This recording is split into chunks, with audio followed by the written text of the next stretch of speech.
tonight on 8.5-bit. Count them, 2 time loop games. 2? 2. We go on a map and we have sex with a sword.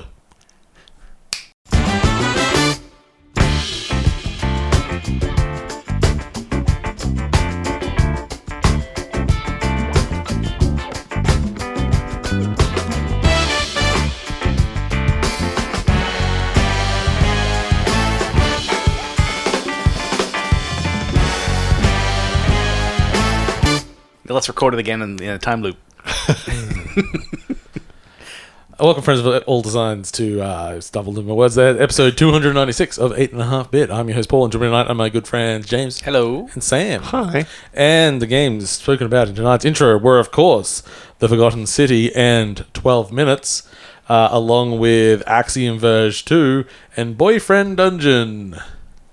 I put 4 games. 4 games. Oh, You're making up for those times you couldn't think of 3 games. Yeah, getting greedy. 3 things. Yes. So I shared yesterday. I had an interesting thing that is going on in my mind. You never know what other people's minds are like. They tend to be very different. Yeah, and I don't always appreciate how. So, Yeah. this is like, I legit don't know. I'm sort of surveying around people at the moment.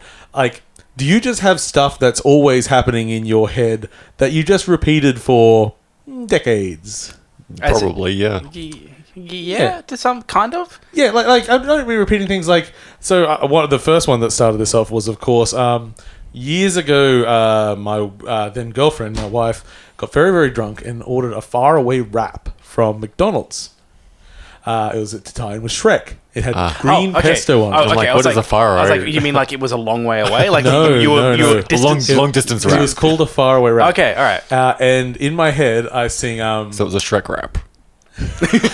You know the song Psycho Killer? Yes. Far away. I've been doing that, let's say 50 times a day for a decade. I don't think I get. I'm not quite at that insanity, but there are things. How many times a day do you remember Cylon and Garfunkel? Never. No. Once now. Raspberry and time. So, yeah, these are the things that I will. Now that people have said that they don't quite do that many things as many times, I also have just been writing some of them down because they're mostly pretty innocuous. I did have pop into my head last week Yeah. for approximately 2 days the Thomas the Tank Engine song. It's a good song. Yeah, get those earworms in. It just showed up one day. Yeah. I'm like, why am I was whistling. I'm like, why? What is that tune? Why is that in my head? On weird brain stuff. Yeah. The other day I was trying to, and I think I've mentioned it to you before. It's a condition I'm not entirely sure really exists, which is Empathy. Empathy. And antiphasia, I think. And I'm curious to know. So I'll describe what it is. So there's this very popular YouTube video talking about this particular condition, and it has like, I don't have any million views, and it's led to a whole bunch of people saying, "I've got that." Oh yeah, that sounds like me. That's me. Yeah. And there's a reputable science talking about it because it may actually exist, but it's very easy to diagnose yourself with this particular thing. I mean, that's what the internet's good for. Yeah. So this condition is you have no mind's eye. Yes, I have heard of this. Yes. Now I know what it is. Yes. So I probably butchered the name, but the basic idea of it is that when you close your eyes, you see blackness. You don't physically see things. You don't have a visual imagination. Yes. Yeah. Now, when I close my eyes, I see blackness. Yes. And I don't see things that appear in front of my vision. And so I ask people, when you close your eyes, do you physically manifest Here's things? where I find this thing very interesting, because I do not see things when I close my eyes, but I do get memories of visuals, which is basically the same thing as seeing something. That. Like if I close my eyes and go, I want to vision Ronald McDonald on a surfboard. Yeah, the image of Ronald McDonald, I can close my eyes as if and it was go, a memory, pops into your that's head. probably a good way to frame it. I can bridge it as which is kind of the same thing as seeing things. Draw it from a memory. I can't draw anything from anything, so. But like so watching this video and like people are talking about and using but it's still black. But it's still like I have blackness in front of me, and so yeah, like I'm not sure. I've heard it. Someone described it to me as if you do have it, it's more you don't imagine things. You get like a narration. So it's like you imagine like someone describing it. Yeah, you don't like. The memory isn't the thing itself. It's the description of the Yeah, thing. yeah. Like I would describe myself as a very visual person. I have lots of visual art in my background and everything. But if you told me to sit and imagine something, I imagine the concepts of it and not. Yeah. I actually think if someone that can like fully visualize something in their mind's eye, like detailed, I think that's probably the rarer thing. Probably, yeah. Yeah, that seems like someone that's getting to that savant level or something where they're like, oh yes, I saw a city for half a second and now I will redraw it down to every single window. Yeah, see, the problem I've got is I don't have the draw part. And I really wish I did. You remember the city quite well. I can I can see it perfectly in my head. Or not see, but you know. You're like, I know where all of Paul's amiibos are in the room. Yeah, well, no, I don't know. Beautiful mind. I don't have photographic memory. There's King. I got myself that Zelda amiibo. It's you have the rarest amiibo in existence. Look at you, rich man. Yeah. Mr. Richie Rich. Yeah, I think I looked up the prices on Amazon, and it is more expensive than the base game by a considerable amount now. Oh yeah, they should make more of them. Yes, yes, they should. And maybe actually have that feature as just part of the game. They do feel like an essential part of owning the game. See, I found the features not being very important to the game because I stopped playing it because there's lots of other good games and it's fine. But even though I think it's a good port and better than the original, meh. There's other games that have really captured my attention way more than that. Okay, so other than our psychology and amiibos, which is dangerously close to talking about video games. Let's not go there yet. Anything else going on? We had more lockdowns and stuff. That's like a half-ass reason why the show's late, but the real answer is just life. Life, yeah. Well, I mean, I've been battling landlords for the last 2 months, 3 months. You have now. my eternal sympathies. And a landlord, which I thought was a nice guy, turns out to just be not. Surprise! You'd even fooled me, James. You were like, "Oh, the landlord's nice, but it's the agent that's messing us around." No. So yeah, we've actually kind of almost reached an agreement, and we have now at least received like a written thing of like finally after 3 months of us reiterating terms. Like, here are the terms we've been saying for the last 3 months. And we'll probably sign it. But I also don't mind letting him wait. Yeah, like, if he's going to make you wait, I'm kind of alright, because I'm pretty sure he's stressing. And I'm kind of alright with this for now, because the amount of stress this man has caused our household is significant. So this is one of the reasons, no show either, because I've just been dealing with finding houses, and then finding a house, and then dealing with landlords that are jerking you around. Yeah, which is never a fun thing to have in combination. No. Not really. No. But almost done. And I'm moving to a new house next week. Nice. A very nice fancy house. Yeah. Nice and private. Paul could have a nice fancy house, but he bought an amiibo. That's an investment. Did you open it? Shit, yeah. This is what I love. I have so many amiibo, and I have quite a lot of ones that are now considered rare. Yeah. But they're all open. They're all open and dusty. So it's great. And getting knocked down. I'm looking at it now. It's a very nice amiibo. Yeah. It's good. Not worth $400, but... Next to my postcard from Amsterdam of vaginas. That's a lot of vaginas. Yeah. That card's been around it is for a while kind of fitting, now. looking like straight up. Yeah. My friends know me well when they visited Amsterdam. What's Paul into? New genitals. Anyway, I'm doing some Googling for later. Googling. Because sometimes things are there's too much stuff to put in the actual notes, so I have to use the Googles because I started using the computer instead of paper. Make the notes like 3 weeks ago for a show that was supposed to happen 2 weeks ago. Yes, things that there's some things that I no longer care about, but some things that things that I didn't care about then, but now they're a bit past, but also they're really big, so we'll have to talk about it. But instead of that, let's talk about some games. Yeah. Where should we start? I have so many things. I tell you what, the thing that is definitely about doing official reviews on a radio show is you see credits in a lot more games. Because traditionally I'll be like, I think I've seen all this game has to offer. Good enough. But now I'm like, but I'm on community radio. The most important of all platforms. I can't... You owe your audience, Paul. Yeah, I can't not see credits on this. I should probably 100% it too, just to make sure that there's nothing unforeseen in here. But it's good. It's actually nice. I guess I've also been having a little trouble sleeping. So, so you get more. If stone. you don't sleep, you get more time exactly to do things. Exactly. You just do them at 50% capacity. Shall we begin talking about today's banger? Sure.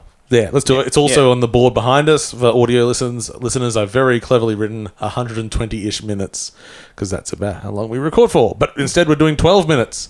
The a blockbuster indie game that everyone's been awaiting for about 6 years now. Yay. I had one other person comment they were going to play it today. I've seen quite a few people mention it. Yeah. Well, it's been just one of those low-key things. It's been at a lot of presentations showing basically the same trailer, which doesn't really show a lot. It started like as a little indie darling that this is a really interesting concept, and then it disappeared and came back and it looked a lot nicer, and then it disappeared and it came back and it had Willem Dafoe in it. And you're like, what? So it stars James McAvee, Daisy Ridley, and Willem Dafoe as the three characters. It's played top-down, and it's a time loop game where you and your partner are in your apartment, and then a home invasion happens by Willem Dafoe's character.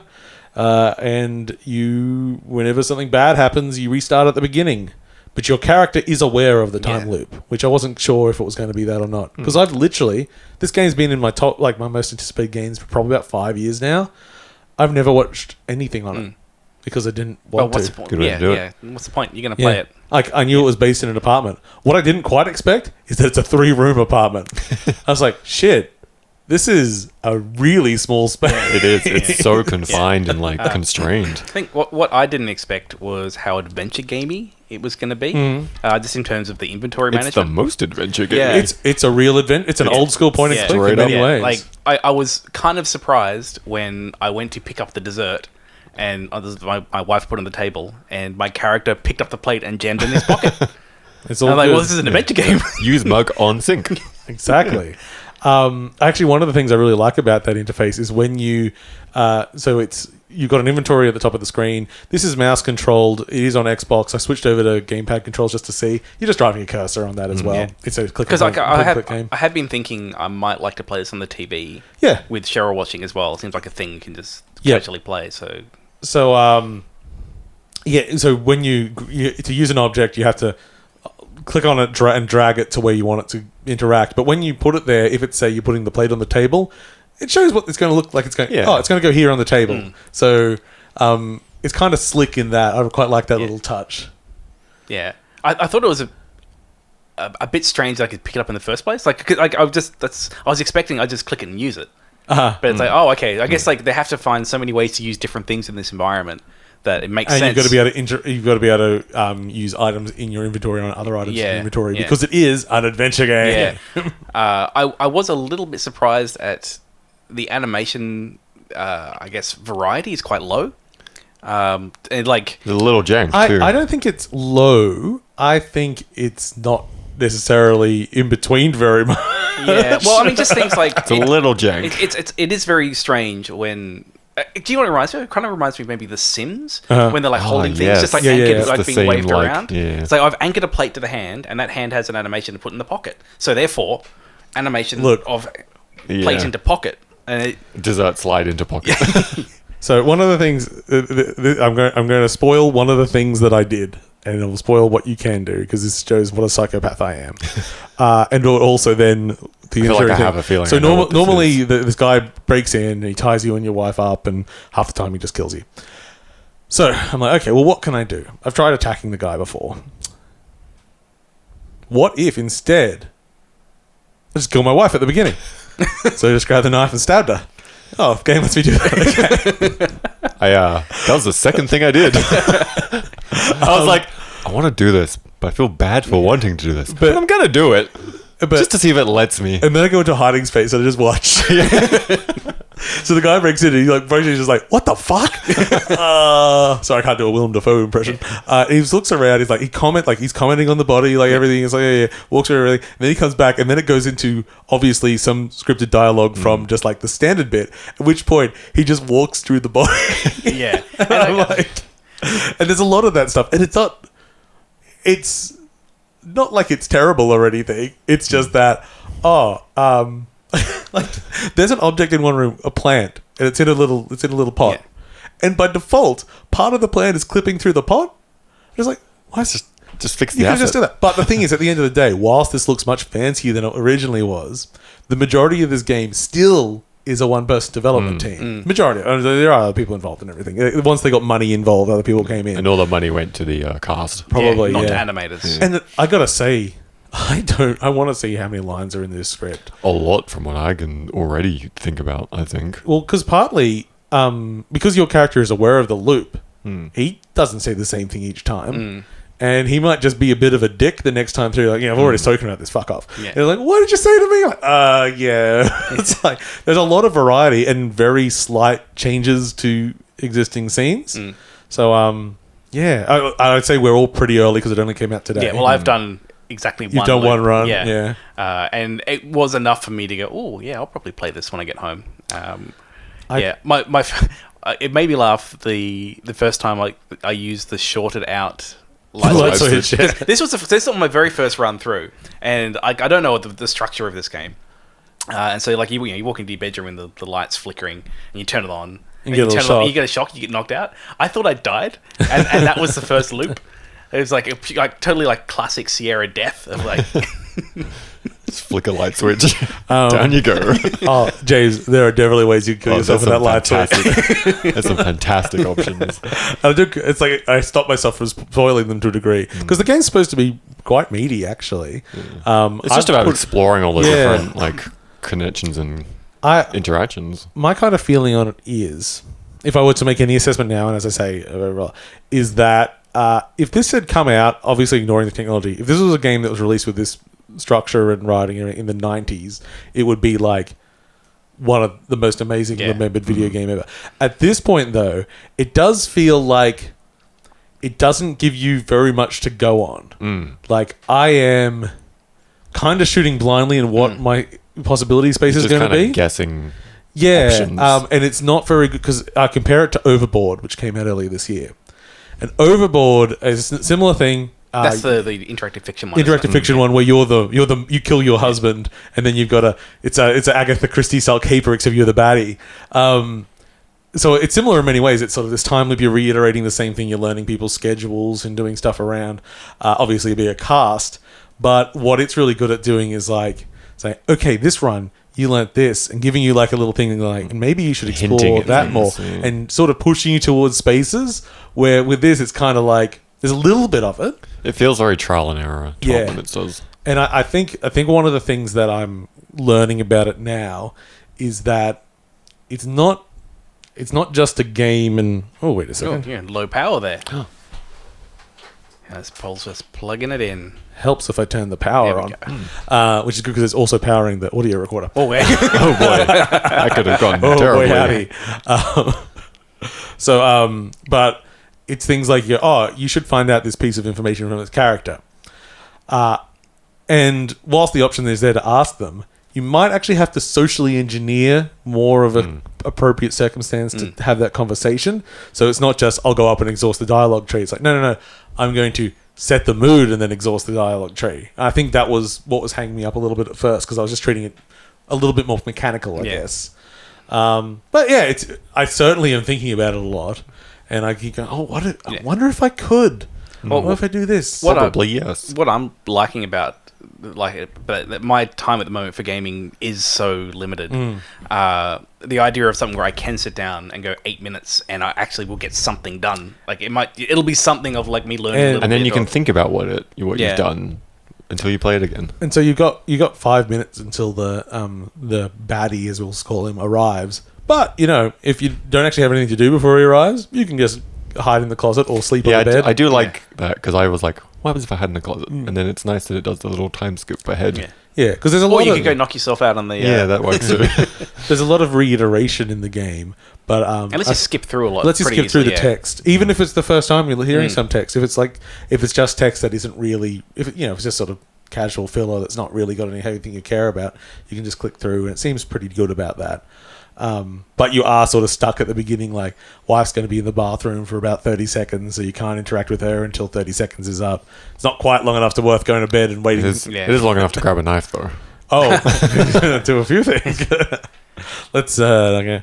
But yeah, I think we'll probably. I mean, I'm going to not force my way through. I want to play it, but I didn't read any reviews, but I got so excited when I saw the reviews dropped and the range was like 10 out of 10s to 4 out of 10s. It's perfect. It's perfect.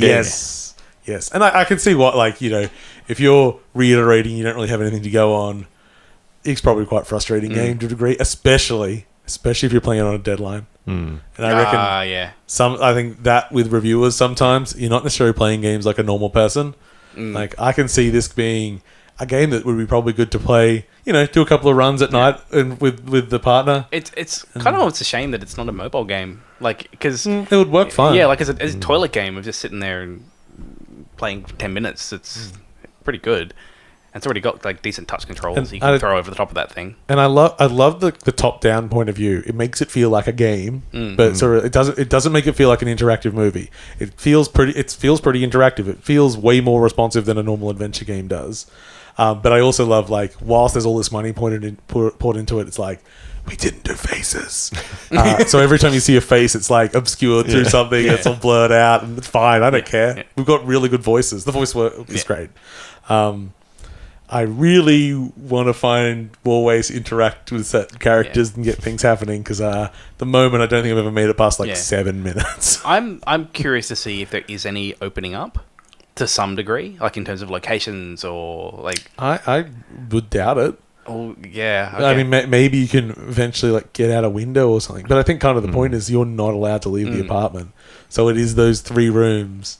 I don't know how you can stretch that into a multi-hour experience, but I guess that's kind of what's interesting. I guess I've already put a couple of hours into it, and I feel like I'm just scratching at it at this point, because I don't know where it's currently sitting at, but prior things were like it was a 16-hour long game or something. I'm like, how? Yeah. How is that this much? 3 rooms. Yeah. It's like if someone said to me it was a 6-hour long game, I'm like, very respectable for this scale. Ooh. But it'll be interesting to see how it actually pans out. Yeah, but and of course on Game Pass. It's on Game Pass. So there's no reason not to play it. Continues to be a crazy good. It's actually making me want a Series X more. Like eventually, when I think I can get more console time, maybe it'll be easy to get a Series X. Maybe. Yeah, I don't. I kind of feel the same. I'm like, if I'm out on the TV a bit more, which I actually have been, because this old table has actually become my wife's desk during the week, so I've got to do a transformation. I've got like monitors down behind me now.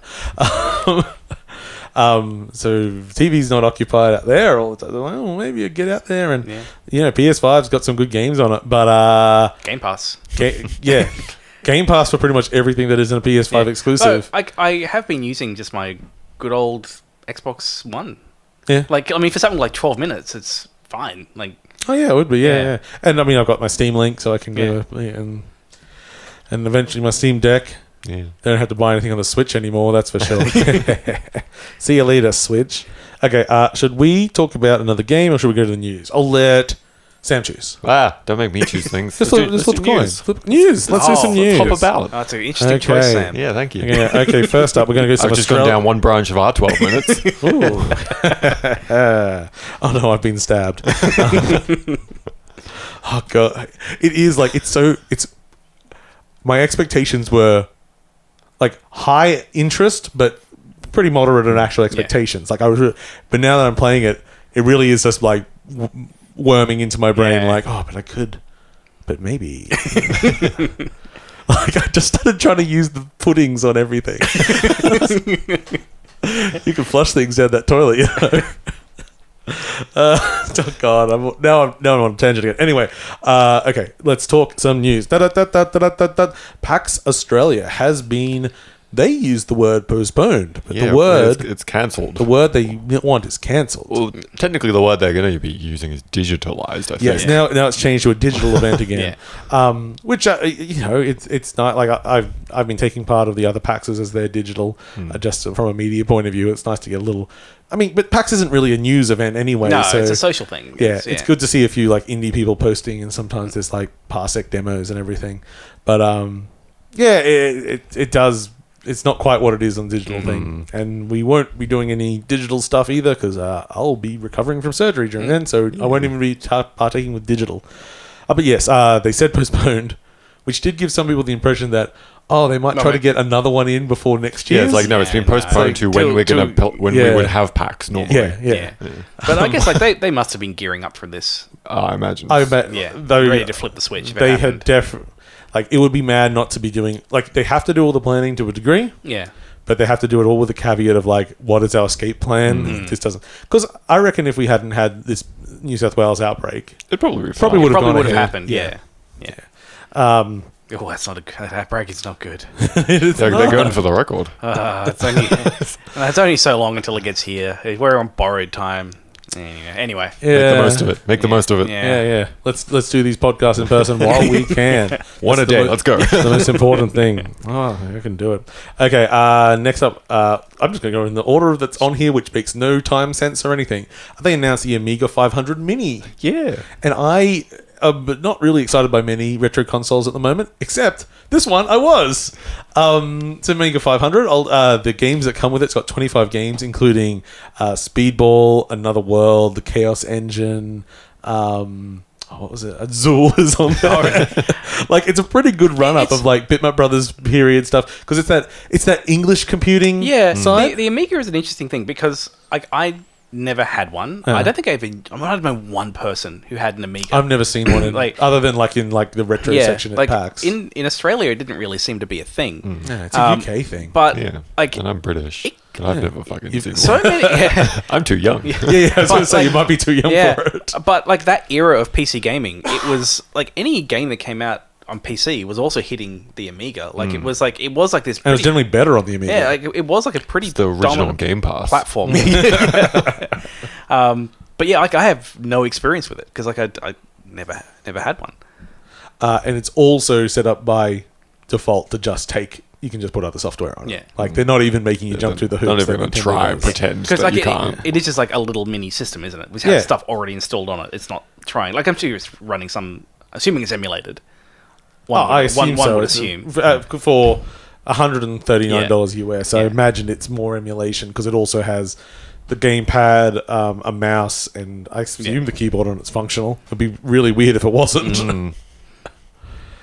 I can see an Amazon that's going for a couple hundred AU. Yeah, that might. Well, it's 139 US, so 199 Australian makes sense. Just when I first saw it, it didn't have an Australian price, so I hadn't seen. Let's see what games or other games on there. Those games already had me pretty excited. I like some of those are real classics for me. But it is sort of getting closer to the idea of like a Battle Chess is on there. Oh, that was the one that excited. I was like, Jason, Cadaver's on it. Oh, really? That is a good. That is a good list. Some of the sorcerers. So the sorcerer, yeah. Oh, and Worms, yeah. Yeah, okay, that's a pretty good list. And of course, the classic Zool. When's Zool coming back? Soon. Actually, very soon. Did you see? Oh, yeah. It actually is announced that they're doing a re-release of Zool. It's okay, sure. I guess they're going to re-release everything. Chopper Chops have got a lot of. We've been through all the big stuff. Now we're going through the small ones. Now we're going to get in. I mean, because no one's making new games. Zool versus running James out Pond. of games to remake. Oh no, Zool vs. Cool Spot would be better. Yeah. Oh, Cool Spot. Because I think James Pond versus maybe Super Frog. now we're digging. Let's get them on the Amico, which by the way is delayed again. Oh, poor Amico. I mean, I actually legit think that thing has it's got some good ideas. That little. Well, exactly. Yeah. On the side of the Amico, I non-ironically am excited by almost all the ideas. Now I see their implementation. Like, what's going on? I'm like, this is going to be. So apparently one of the reasons why it's delayed is they can't get cornhole working. Cornhole? Yeah, where it's motion controlled. If you ever play cornhole, you like throw a beanbag into a thing. So it's like Wii bowling. Oh, okay. They're having trouble getting that functioning. It's a little mini game about tossing. Delay the whole thing. Well, it's one of their. It's one of their. It is the linchpin. Yeah. Without that, it's gonna just flop. It'd be like Microsoft releasing without a Halo. Yeah. Could you imagine? Who would do that? What a crazy world! Did anyone play the beta? No. Apparently, it's very good. Yeah. But we can't speak on that.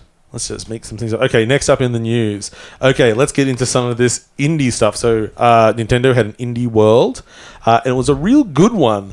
So that they got rid of their Nindies brand years ago, which sucks because it's an awesome name. But we're stuck with the Indie World now. And one of the things they did was just like Shadow Drop, like 6 games, 6, I think 7. Yeah. It was by the way, it's out now. Also, this, and this. Boyfriend Dungeon came out. Islanders, Axiom Verge 2, Garden Story, Necro Barista. I am going through a list here. I'm not remembering all these off the top of my head. Slime Rancher Portable Edition, Curious Expedition 2. It's the Plortable edition. Oh, it is Plortable. Sorry. Plortable. Plortable. Yeah. Yeah. And they did pre-orders for Eastwood. But yeah, I mean, I've played half of those games now. I mean, Axiom Verge 2, which we'll talk about later, it's weird. I remember you came in saying that you hated it. Oh, yeah, we'll get into that. No, but I never liked the look of it at all in any preview, but I was just like, but Axiom Verge is amazing, so I'm just going to trust, and we'll go into the roller coaster soon. Pure belief. Yeah, so that was real good. They also had a new Shovel Knight game, which is like a cool drop like match puzzle, competitive thing, like a little bit Puzzle Fighter. It was reminding me of and stuff like that. That looked really, really cool. Was there anything else that? And I don't. I mean, Eastwood looks fantastic. Pretty amazing. Yeah. I think I might have mentioned it because it got revealed a little bit ago. But there's a sequel to the Far game. The Lone Sails, Lone Skies. Yeah, Lone Sails, and now it's Changing Tides. Change Tides, that's right. Which I love. It's like the first one was like, oh, you're on a land boat. And what should we do for the sequel? It's like, what if it's a boat? I love that game. They showed some more Bomb Rush Cyberpunk, which is that Jet Set Radio spiritual successor. Was there any of the original team in that? Or it's Lethal League team. Oh, okay. So the only person I know that is connected is the composer. Okay. Which is a pretty big get, actually. Yeah, that is a big part of it. Yeah. And Metal Slug Tactics. Yes, they which showed it. Actually looks like a good tactics game. It looks like a good tactics game, and it looks like a good tactics. Let's face it. We've talked about it when they revealed it at E3. We were like, "Yep." Because the number one thing about Metal Slug, when we all nail it down, is just that art. The gameplay is fine, but it's that bloody art that it's captivating. It's cool. It's like it's its own thing. Nothing quite has the bounce that Metal Slug has. And now you can look at it repeat and with some real nice touches to it on a turn-based tactical environment. But all that being said, it didn't strike me of like, wow, what a revolution in tactical games. No, it's a tactics game. Yeah, it looked like a good tactics game. With a nice smaller scope in, like, you're not playing XCOM. It's a smaller battlefield that you're in. But I don't think we're going to get not fast into the breach level thing. I think we're just going to get like a solid, cool game that looks bloody fantastic. So that was a big one. There's a couple little things, but nothing too mind-blowing there. But it was a really good... Loop Hero is coming to Switch. Great. Fantastic. Okay, cool. Great game. Then it was the day before that, they had Xbox, ID at Xbox show, which was a little bit less, partly because they've really... Layton's not doing so much a show as doing a 5-hour stream on Twitch, which is really hard to follow announcements and pay attention to.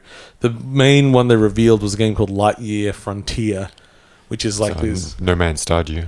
Yeah, exactly. That's pretty much it. It's a multiplayer sci-fi game where you're like in mechs a lot, but it's a farming game. Yeah. And it looks very pretty. Other than that, they had some more details on Ollie Ollie World, where you can just the character customization, which looked nice. I'm very interested in seeing how that works out because I like Ollie Ollie World, but it didn't really capture me because it's, I'm not that score driven. I never have been. So something that's a little bit more explory and character based might land for me. And that, they had showed a bit more of The Artful Escape, which that Aussie game where they turned on all the effects in Unreal.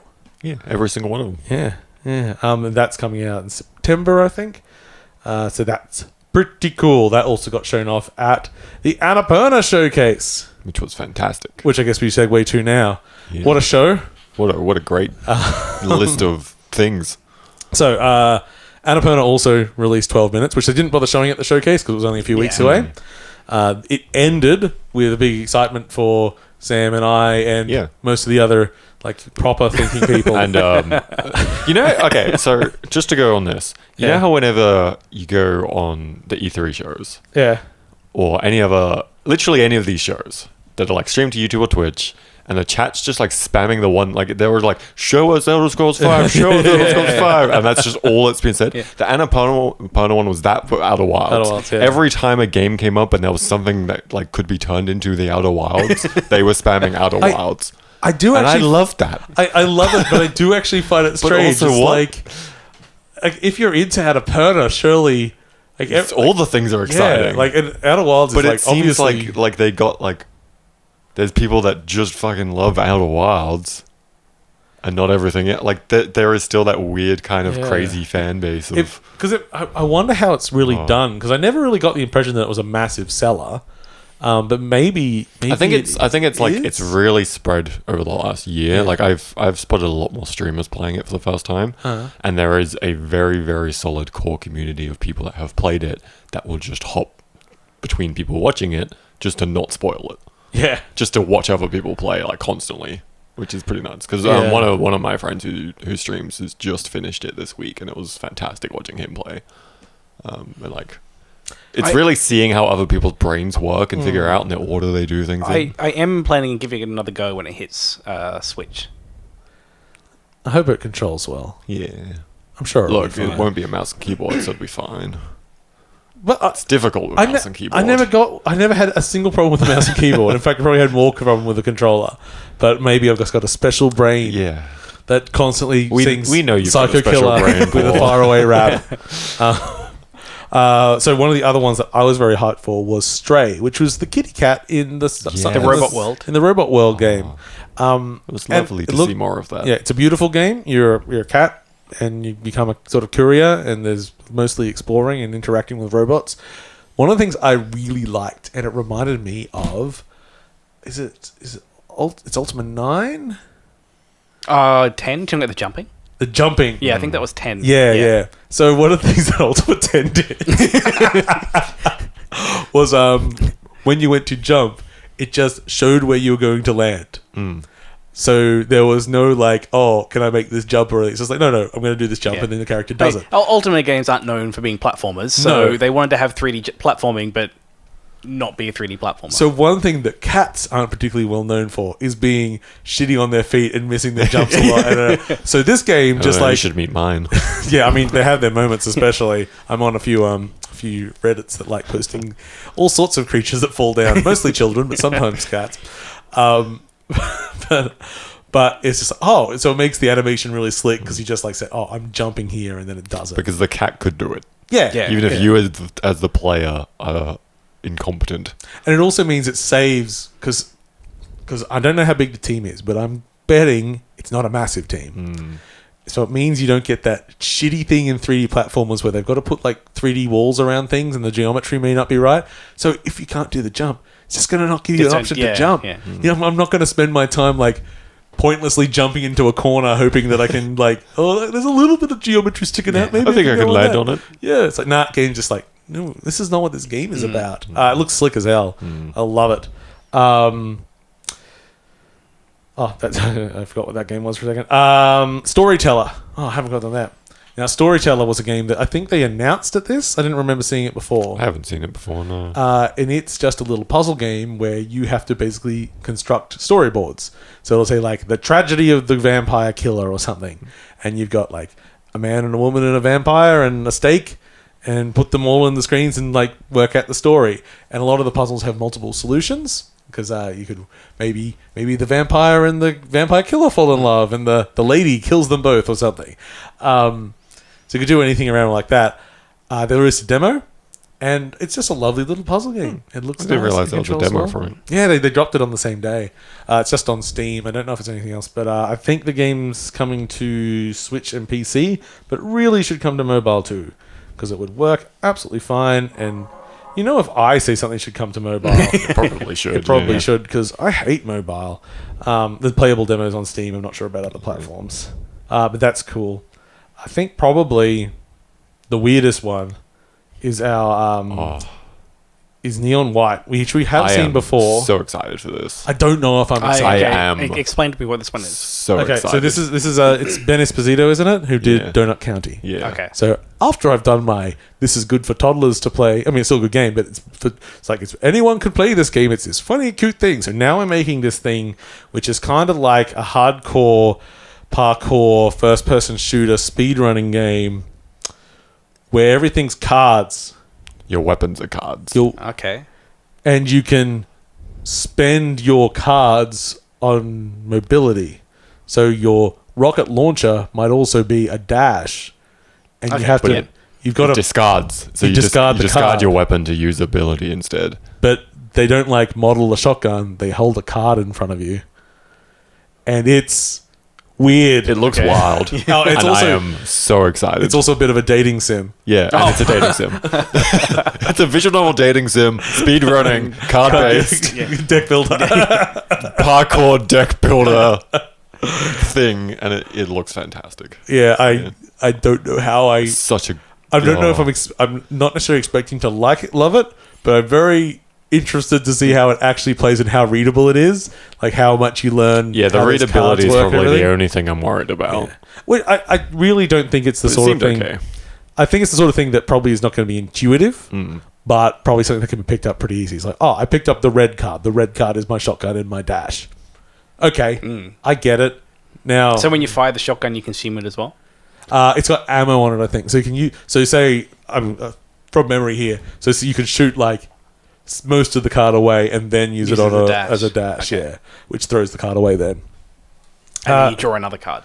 Yeah, you have a hand. yeah, you got a hand up. You can Okay. you can It cycle cycles through between the them. hand. Yeah. Yeah, it's a.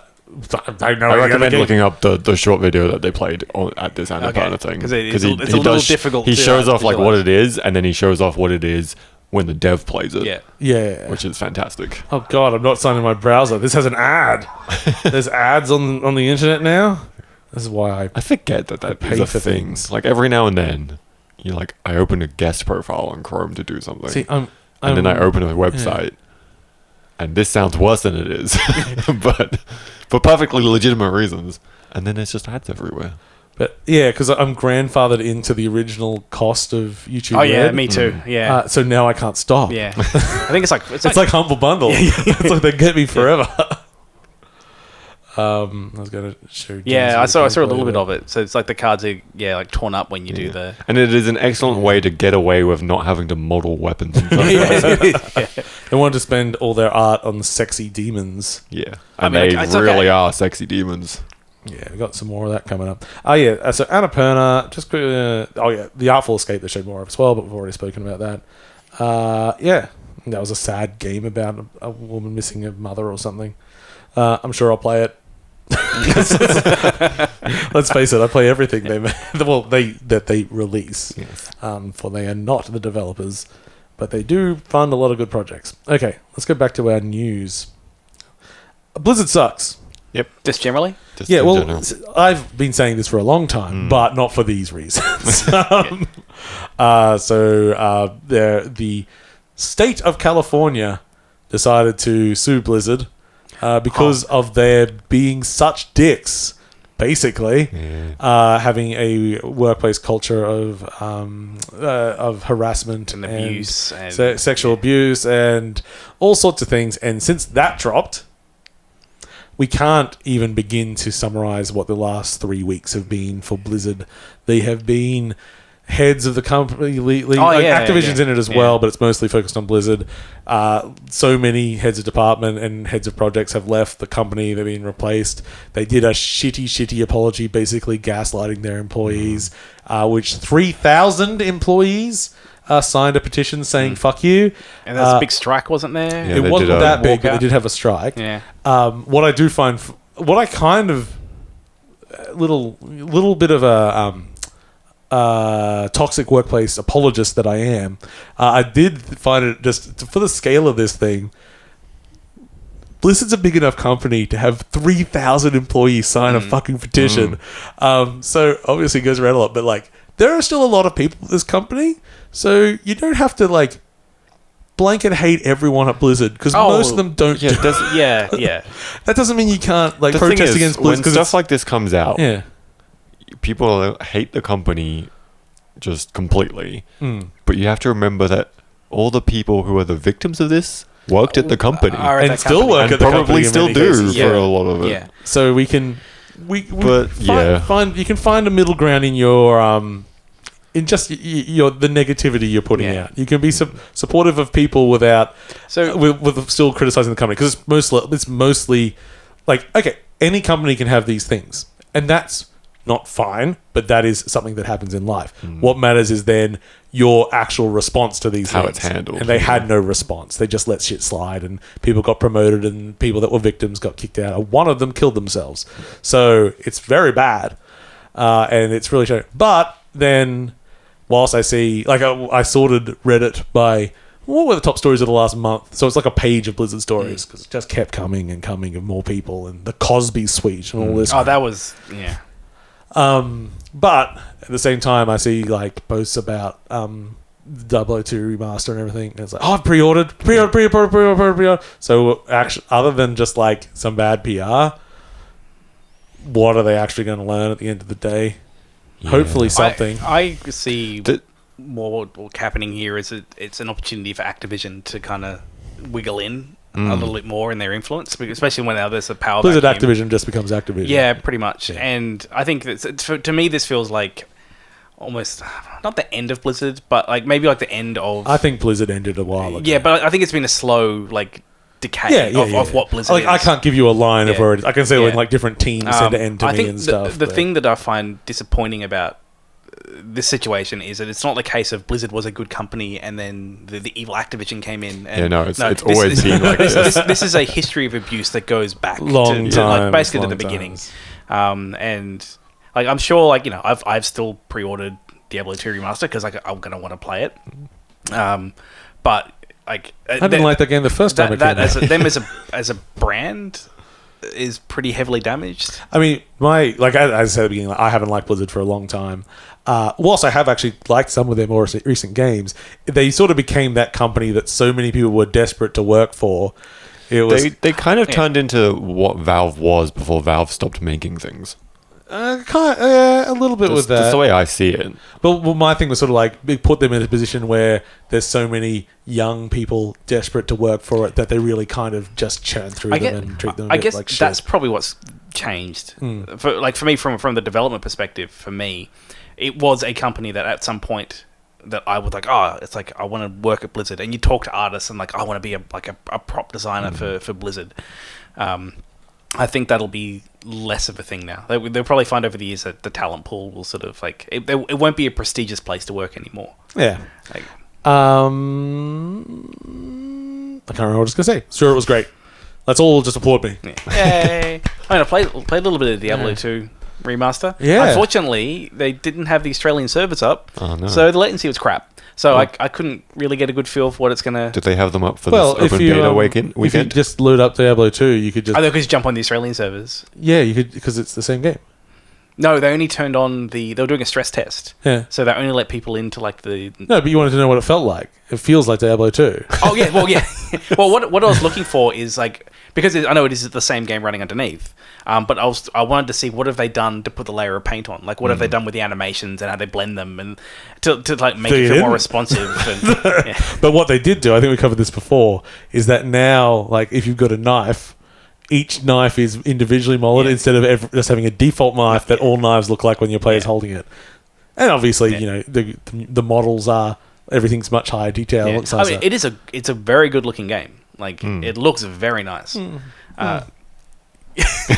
It's a very good looking game. I agree with you. Yeah, because Blizzard. I too have opened a generic fantasy book in the last 40 years. I think especially having played, I really tried to play Torchlight 3. Yeah, that was a struggle. And that really made me appreciate how amazing the art design is in Diablo 3. Was Torchlight 3 the one that they were making an MMO and then realised no one was going to play They're it? like, and wait, they had this to is a terrible retool it? idea. Yeah, Let's just make yeah. Torchlight 2, but I've the never third actually one. played it. No, yeah. it didn't end up being so crash hot. But Not surprising. yeah, but what it did make me, and even playing other things like other action RPGs, like the art design at Blizzard and what they've done with like Diablo 3 is pretty phenomenal. Like the way that they've layered everything and they've adjusted the palettes for different like background versus characters and how the lighting works. Like it's really really good. And it was nice seeing that stuff in Diablo 2. This is like when people talk to me about sport and I look at them going like, what are you talking about? I've just got a blind spot for certain things. There's a really good GDC talk where they talk about like the art design of Diablo 3, and there's a lot of thought and like when they point out the different things they've done, like and the screenshots of like before they did it, you're like, oh yeah. I think I miss the rainbows. Do they keep any of them? Do they keep still them? rainbows? No, Oh, good. Yeah, there's still, Well, in that there's case- plenty. There's plenty of rainbows in Diablo. Shit, 3. well I'm back on board. There's a whole like There's rainbow an entire world of you can rainbows in unlock. Diablo 3. Yeah. Fucking yes. Okay, I'm sorry about everything negative I've said about Blizzard. Yeah, I mean, it's going to sell absolutely fine. Yeah. And I'll be interested to see what the long tail of it is, because one of the things they did is they took away the ability for people to actually connect by TCP IP. And you have to go through their servers now, which means the modding community, which is kind of the thing that's still alive from Diablo 2, can't... Well, they can still do all their mods and everything, but they can only do them single player, basically.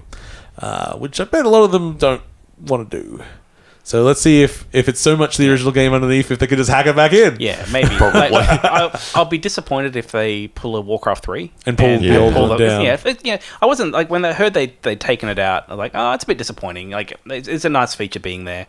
I kind of like it's one less thing to worry about, and maybe it's only like a small subset of like when you it's like the mod community keeps it going, but when you talk about the mod community versus the mainstream. sales, It's like, much smaller. And But it's there's a big push that by having that it lets people sort of run pirated versions of it. And everything. It's like true, but also that can't be that big a number anyway. It was one of those like kind of like a bit of a shrug.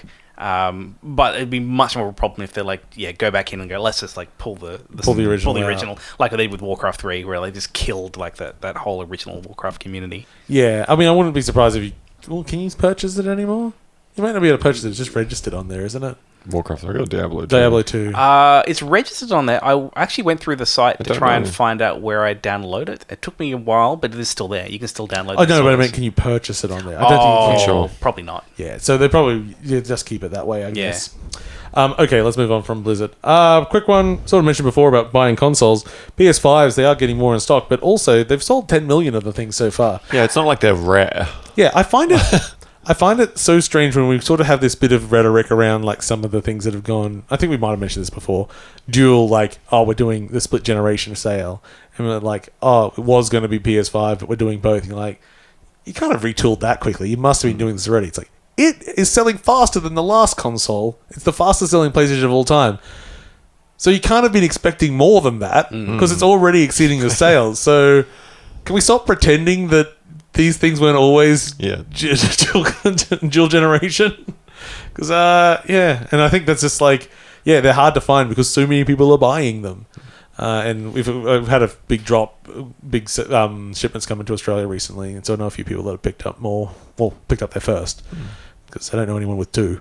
That'd be weird. Insane. It'd be very weird. Yeah, you'd have to be very lazy. It's like I need one for the left side of my lounge room and one for the right side of my lounge room.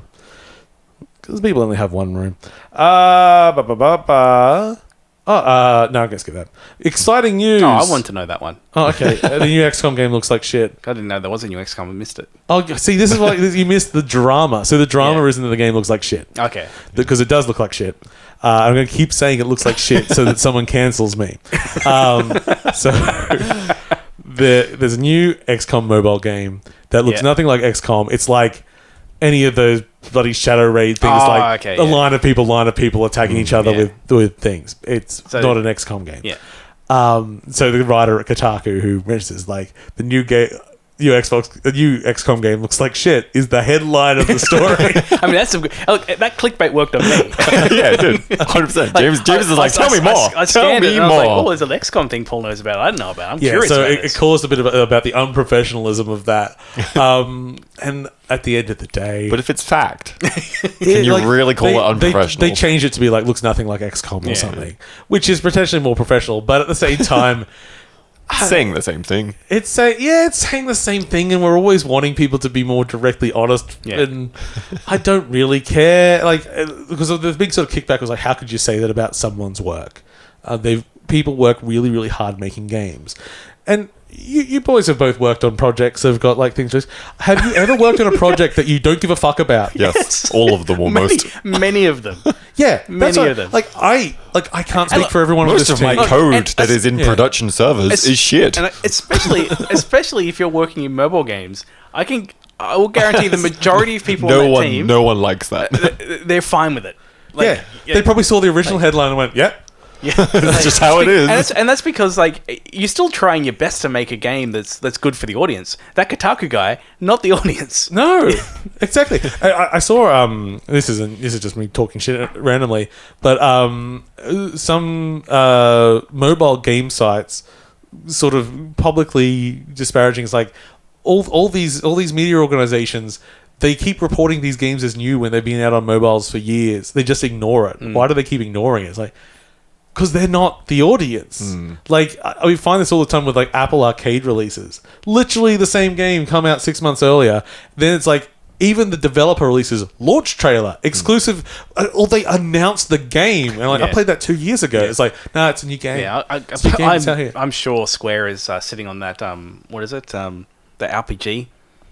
The Fantasia thing? Yeah. Like I'm expecting at some point that's going to drop onto Switch or something like that. And then it'll be a new game, and everyone will go, "Hey, this cool game's come out." Yeah. I mean, they got a little bit of press because of Square, but I mean, none of us really remember what the name was. And that's the thing. It's like, I mean, I'm sure we all play mobile games, but we kind of don't play those games on mobile because we just go, "Oh, that'll be much better when it has a controller." Yeah. I can do it on my Steam Deck. Anyway. So yeah, that was XCOM looks like shit. But the biggest news, of course, was that we finally got casting for Knuckles in the Sonic the Hedgehog 2 movie, which is, of course, 2016 sexiest man alive, Idris Elba. Hell yes. And he's still pretty sexy. Watch Suicide Squad. Is that good? Still pretty sexy. I haven't watched it yet. It's a good movie. He's It's a a good very movie. lovely man. I am amazed at when I see like mainstream posts about it, and the amount of people like, first one was so much better. Is this a bot? Who are you? Nobody likes the first movie. But I think it's because some people don't like things to get too weird. Yeah. So the fact that the first one was like a boring, grey wasn't movie. weird. It was just bad. Like the only weird thing really was a lady dancing. Yeah. It's like, I'm doing a spell. That's how magic works. Yeah, and what was his name with the ropes? Zip tie or something. He was good. That's not his name, but it should be. Anyway, yes. So yeah, that's coming out next year. So they must have just hit the ground running after the success of the first one. Because I was like, oh, that's like 2-3 Now years that they've old. nailed down what to actually make characters look like, it'll be easy. I mean, but I mean, they probably had started the previs on all the effects beforehand. Yeah, that's true. That's the one thing that's being pointed. Is Jim Carrey still Robotnik? Yeah. Cool. Okay, he was a good Robotnik. He was. Yeah, I mean, I eventually got around to watching it. It was fine. Perfectly acceptable. I wasn't It's blown fine. away. It was fine. I enjoyed it. But it was one of the things that's been recently being pointed out by a lot of people about Marvel films, that they do all the effect. They start the effect work before they even start the scripts, which is why there's just this weird. I think I've said it a lot of times where I go like, "Oh yeah, like I was enjoying it," and then they started some action, and I literally walked away. That was really noticeable in Thor Ragnarok, where like I was having a good time watching the Ragnarok movie, and then for half an hour it would be all right. Now I'm a Marvel movie. And then we'll kind of go back to being a Ragnarok movie again. I mean, maybe I'm just forgetting the action scene. Most of the action scenes I thought were pretty silly. It would still have the bit of like dropping into that kind of like really stock standard Marvel kind of action. I just remember. I don't know why I'm calling him John Rufio. Mark Ruffalo. John Rufio. I want that card. Just like, it's like, who are you? It's like, you'll see, and falling out of the metal of the plane and just slamming on the fucking ground. The wife put that on loop, just like him jumping out and going flop. That's the only action scene I remember. Yes. Anyway, news and Annapurna we did. So, Battlefield continues to drop stuff on its 2042 title, and its last big drop was its Portal mode, which is extremely exciting, I think. They have basically officially inserted just a way to make game mode mods in the game. Yeah. So you want to do World War One soldiers versus future soldiers, but everyone's only got a knife. If you want knife fights versus medic shockers. Yep, which is an old Battlefield joke. We would do things like that, and sometimes it was just on servers where we said that's what you're doing, and you could pull out a gun. Yeah, just trust everyone doing it. But the cool thing of this is they've gotten all of them battlefields. Yep. And that's what they've done the whole. Well, they've been working towards campaign. that. Like for ages, Battlefield, when you load it up, it's like it is this unified experience. It's like all on the left hand side of the screen. It's like here are all the battlefields, and so having them. Would you like? So having them just mush it all together.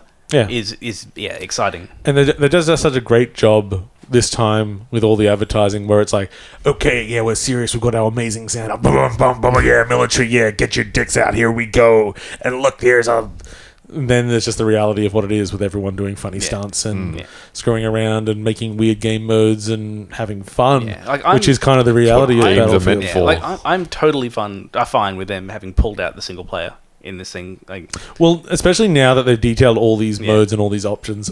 I am someone that I liked the stories they did with Battlefield 1. I didn't play 5. It was 5 the last one, wasn't it? Yeah, 5 was I did, but 1 was fun because I guess it was a period of time you don't normally see. Yeah, and I always because I don't play that much multiplayer, but with the amount of options and content they've got going in here, I think it's cool, and I'm a little bit excited for it, honestly. Okay. Let's stop news for a while. It's going on for a long time. Oh, yeah, I loaded up Roblox. I loaded up Roblox. We have so many good games to talk about. Let's talk about James Roblox. Wants to talk about Roblox. I've been trying to understand what Roblox is. Have you watched that documentary type video that's come out recently? The one about how the 75% of the money goes to Roblox, not the developers. Yeah. That's anyone in development. This is not new. Yeah. I guess it's just interesting to. I was actually kind of because I noticed I had a couple of people today point out, and you mentioned it when I mentioned I was looking at Roblox about you're getting exploited too. Because this isn't. Yeah, but I always thought the whole thing was funny. I was never like, oh, this is terrible. I'm like, of course. Yeah, this is how it works. This is the business model. So ignoring the Roblox games, because the Roblox games are just Roblox doesn't make games. No, experiences, sorry. They call them experiences. My insight has been into the development community, and this is where I actually think that there is some I think the professional development community, they went in, they looked at the percentage, laughed and just sort of moved on. But there are, so because of that, the bulk of people in this, or the developers, are probably the average age is 14. I was watching through a tutorial video today, working through it, and this video was from 4 years ago, and this kid sounds like 13, 14. Surprisingly good video. This kid, while clearly a young developer, and I was sort of looking through, you can see a bug there. It's little things here and there. It's you're going to be a good dev. You're doing a good job. I watched through the video and then clicked one of his most recent ones and immediately heard his broken voice. It's oh, Jesus. And I was kind of the same person? taken back. But it is an interesting little bubble of there's game developers and none of the professionals touch it. And so it's this little ecosystem that's forming, and that... which has no... It's where you get fun titles like this. Yeah. Cart ride into Nicki Minaj. You shouldn't have helped him. This was going to be another good view into James not paying attention to anything in pop culture. Well, I have no idea who Nicki Minaj is. Of course you do. I mean, I know, and I'm 100. A friend of mine wrote an article about the glorious mess that is Roblox and the value of it, and it has the cart ride into Nicki Minaj as its like poster image. Oh, it is a fascinating platform. So like I've done enough of it now that I kind of understand what it offers a little bit from a development perspective. And basically, it's this thing that you can jump into, which has all of the netcode at the back like sorted out. And so it is traditionally quite complex. They've simplified a lot, like just being able to make it multiplayer things. The quality bar you need to hit is super low because they don't give a shit. It can be a mismatch of any sort of quality of anything. And so what you get out of it are these really bizarre, weird experiences that are mostly built around 10-year-olds playing pretend. So or having power fantasies. So it's You know what I compare it to? It is a modern, more complicated version of Gary's mod. Yeah. Yep. Kind of, but with like a distribution built into it. I think the difference, which I guess it does because it has Steam Workshop, but it's not in the game. I think the difference is that this is accessible enough and lo-fi enough that young kids can use it as a tool for play a lot more than Gary's mod. Obviously, you didn't put enough balloons on things. Like it is like a digital playground. Like I've never really understood what it is, but having some exposure to it now, I get that like it is something pretty unique and special. What does suck is that cut, because while I was saying before, like professional developers look at it and go, why would you make anything for a 75% cut? These kids, it's the complete opposite. Yeah, like they're like. There's YouTube videos on how to make money from Roblox because, like, you know, they're maybe that 25% is if they're getting $100 a month or something like that from the which they're just keeping the Roblox account, keeping the Roblox to spend it on Robux. Like it made me feel exploitive when I saw that there is a very passionate and actually quite talented community in there that are just not aware. Yeah, I don't know how bad I think the cut is, because it's sort of like Roblox has created not just the tools but the platform, the distribution is part of it, and the game you're playing is making the tools, so it's like it is exploited, but it's also like everything you're doing is about them, and it's not like you're just distributing a game through them. So I guess like it does kind of blur the line between engine and mod. Yeah. Because like when you jump into it, you will have a character that you can walk around. You'll have like a lobby system set up. People can just join. They're hosting all the servers. There's all these free assets that you can just go pull down. Like they're offering a lot. It's not like here's Unity or something. Yes. Like there is a thing now. You can extend this thing out significantly. Like there's a lot of room there to mod it. But they are offering a lot. What surprised me was that they monetized the development very heavily. Like as a developer, if you want to upload an asset, you have to pay Robux to upload it. So what sort of amount of money are we talking about? So for uploading a song, I think I looked it up, like maybe like $3-4 to have it hosted. Like it's not 10 cents. No. I don't know for things like models and stuff like that. Like it's a bit of a heavier asset. Yeah, because I was thinking about like the overhead, not like the technology overhead's nothing. We forget about that, like hosting songs, whatever. But it's like, well, what if someone's uploading copyright stuff and having checks in that? But still, that seems expensive. But what I thought was interesting is that there is so much creativity and so much of that community is engaging with making stuff that it's a viable revenue stream for them to monetize the people doing that as well as the people playing. Yeah. It's like that says like how much like, and that's what I think is different than something like maybe Gary's mod, where like there is a clearly very engaged like community here that's making stuff. I mean the cost stuff I'll get a bit because I'm basically doing stuff because I might be getting some work from hire for doing Roblox stuff. Some 12-year-olds, which I'm pretty excited about. Like we need someone to make us a minecart into John Farnham, because I always like working in new spaces, so like it's pretty cool. Like kind of exploring this stuff. But I'm curious to see what the costs are of like, we want to upload a model because that's not what it's about. Like it's about someone makes a model, they pay to upload it, and then other people pay Roblox to get it. Yeah. And that's sort of like the interaction they're looking for. And they get to double dip on their assets. That's why they were $44 billion. Yeah. I'd like a bit of that and ruler. that's why I bought some Roblox stock. all of that was just so that James could justify to us why he bought some Robux. He gets double stock if he spruiks it on the podcast. Just a pyramid scheme. I mean, it's going to drag us in. It says a lot about the type of investor I am that I knew none of this before.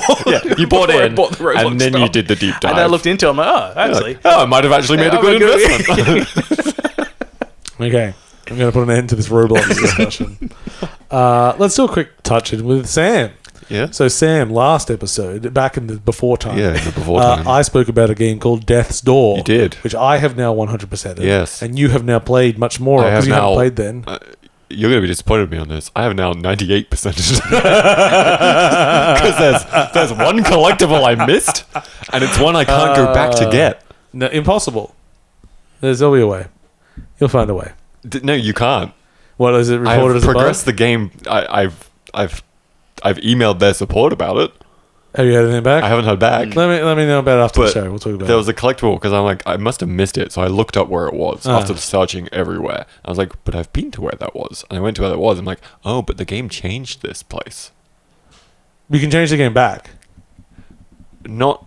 The thing that changed. I don't know if we're talking about the same thing. Okay, we'll see. But I couldn't find a way to, so I just left it at 98% and cried a little. Okay, well, But I've completed the game. Once you're 100% it, you get another ending, and to say nothing about the content of it, that's not like it's not like a game that has like the true ending at 100%. It's just some a little additional extra thing? It's like a little fun thing. Okay. Yeah, it's not like you're missing out on a huge I will go and thing look it up that'll on be YouTube. like, oh my god, everyone's alive and they're having a party for me. Yeah. That's a different game. So you enjoyed it? Yes, I very much enjoyed it. I think I played like that 100%ing was in like 2 or 3 sessions. It pretty much had me for a few days. I don't think a game has actually hooked me as much as Death's Door has since I played Outer Wilds. To be honest, what did you find the difficulty like? just right. That's right. Yeah. Like most of the bosses was a couple of attempts, like at minimum. It wasn't so easy that I just bled through it. There were a few things that were a bit more challenging that I really enjoyed kind of progressing through. But yeah, it was very, very fine-tuned, I think. Yeah, it's a really, really tight game. I went back. Did I mention last week that I went back and played Titan Souls? Yes, yeah. Yeah. Which is very difficult. Didn't beat the first boss. I've done the first boss in Titan Souls. I can't do any of the others. I'm like, why is it so hard? It's Why am I so hard. But it's also because it's not that tight. Mm. It's good, but it's like the role is not exactly what you in Death Door. They've solved all those things. It's good. Anyway, we don't need to go back on that. Let's talk about Axiom Verge 2, which we mentioned earlier. So Axiom Verge, if you do not know, is a sort of NES-style themed Metroidvania, which I'm just going to call it Metroid-like because the Vania bit adds nothing. So it's big. Just briefly on the first one. Yeah. If I enjoy The Messenger, am I likely to enjoy Axiom Verge? Entirely unrelated. Okay. Very little of your enjoyment of The Messenger would have anything to do with those games. Okay. And well, so the first one full of like really interesting abilities and guns that really like sort of broke the formula, but at its core it was Super Metroid. Very traditional, regular. So with that core, it's an Axiom Verge 2. So what we're going to do is base it in the same universe, but a totally different story, totally different characters, all that. And what we're going to do is, while it's a Metroid-like, let's ignore most of it and just do our own goddamn thing. And this had really mixed results. As you mentioned earlier, James, with me posting things like, I think I hate Axiom Verge 2. The thing that really pissed me off at the beginning was the game is not interested in combat. That's fine. Except there is combat. And your initial attack is just a one-hit, like short little, you got an axe, it just hits the block right in front of you, right in front of your chest. And 90% of the enemies are knee height or lower. That means that some enemies are so low, even when crouching, you can't hit them unless they're in a part of their animation where they poke their head up a little bit. So if you want to hit them, you've got to get like to the edge of a ledge and jump up and hit them in that middle zone. And it's not hard. It's annoying. And like little flying enemies everywhere. It's like with such a oh my fucking god, I'm not dying. I'm only dying if I try to engage. So I'll just jump past everything again, and everything just gets aggroed, but it just runs straight towards you. So you just run past it and you get to the next screen and they all disappear. It's fine. Eventually, spoiler, when you get another weapon, it has a swing on it. Yay. I'm like, oh, Should have started with that one. Jesus Christ. I'm supposed to be a smart person. Why did I not swing my original weapon? There's nothing about the form factor that says you can just hit directly in front of you. My God, what's going on? So, that was my initial complaint. What the game is really, really good at is dishing out new abilities. And at no point will you get a double jump. That's rare. Because it's not interested in giving you those abilities. You've done those abilities in other games. It's going to give you a little spider bot that can transfer to another dimension. It's going to give you... it's going to give you a lot of weirder abilities that you haven't run into other things.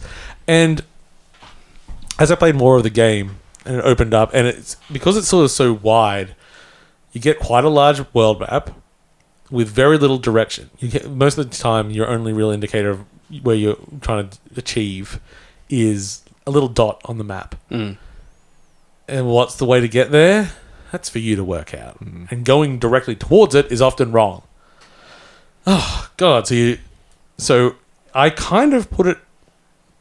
It's a bit like Minesweeper or a Sudoku, where you look at the map... You're clearing the boxes. And you're like, okay, where haven't I been? And you're looking for the edge case.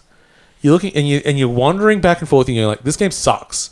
I've been walking back and forth for fucking half an hour and I can't find anything and no one's there going like, oh, maybe you should try picking up the boomerang and throwing it at the statue. Or like there's nothing indicating what we're doing. I'm going back and forth. And then I find the chink in the armor.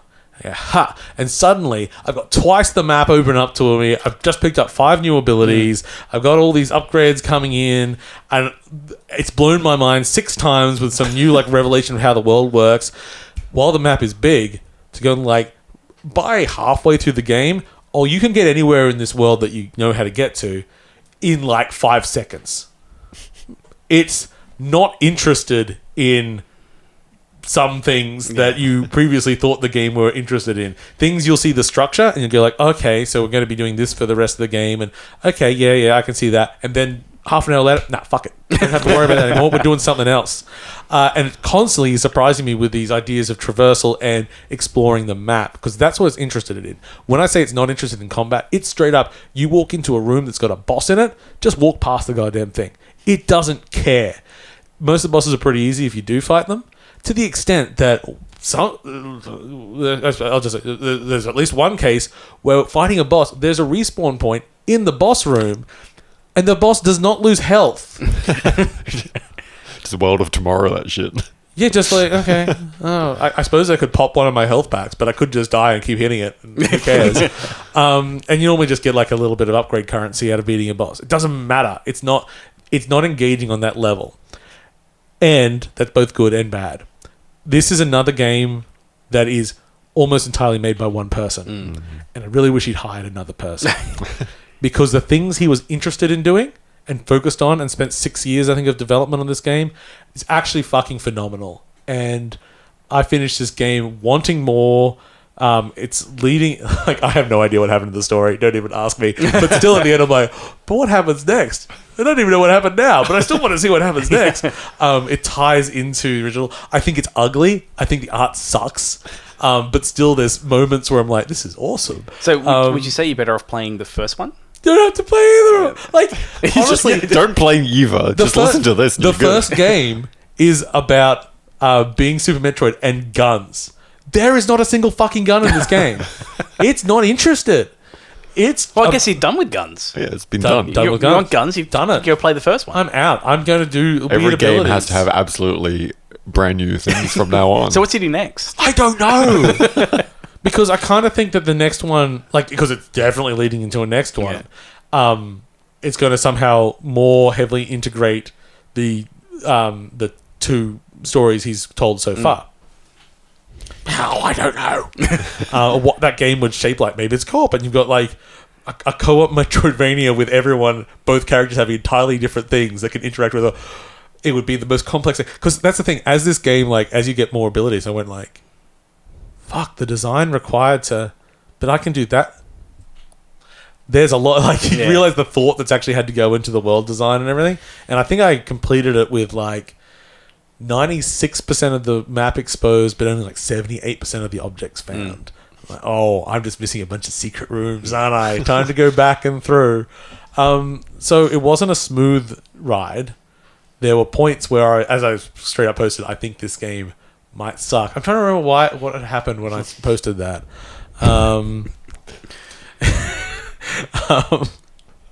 But then, the amount of times that I would just like get something like, holy shit, this is awesome. And the game transforms several times about what it is and who you are and what's going on. Like, if you... Okay, well, here's storytelling. The story, I think, is good. The storytelling is rancid.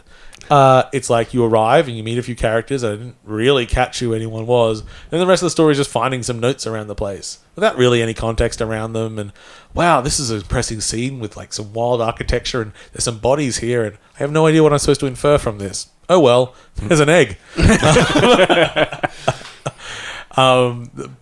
weird thing was I got to one area and I'm like, oh, finally it looks good.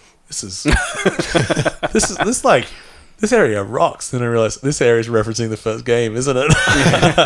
And I remember nothing of the first game, basically. So I think I'm going to go back and play that again. So a hesitant recommend. If you're willing to put up with a little bit of frustration, I think it is worth it. Is it a wait for sale?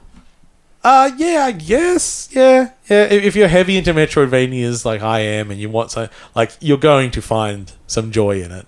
But be aware, it's not fully polished. Yeah, it's got some rough edges. Well, actually, just in the design side of it, the actual game is stable as hell. It's like, what a wild time that was. So Axiom Verge 2. Okay, now what's a game? Oh, let's talk about Boyfriend Dungeon. Yeah.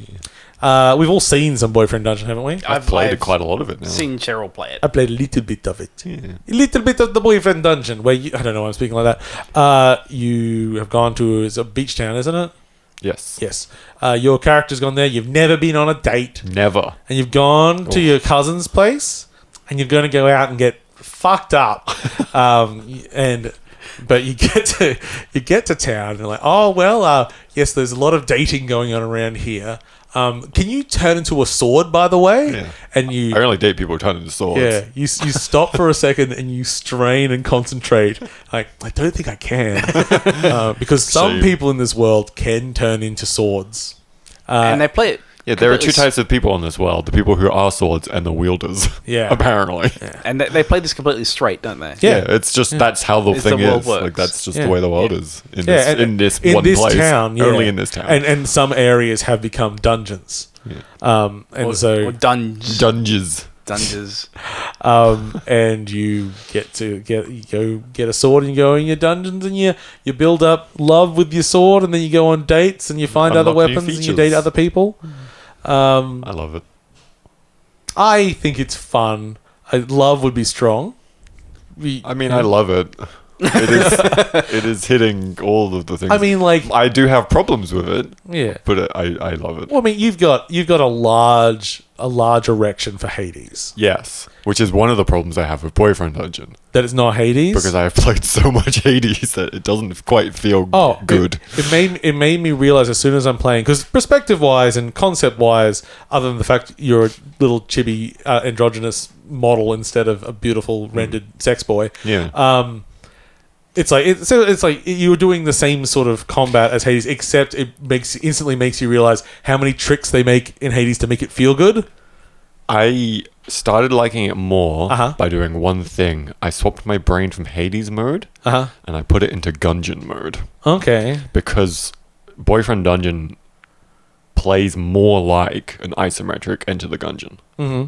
Even though it feels like it should play like Hades. Yeah, because I find myself missing my enemy a lot. Yeah, miss the enemy. I get hit a lot more. Yeah. Like, it doesn't feel as smooth to dodge attacks and stuff like that.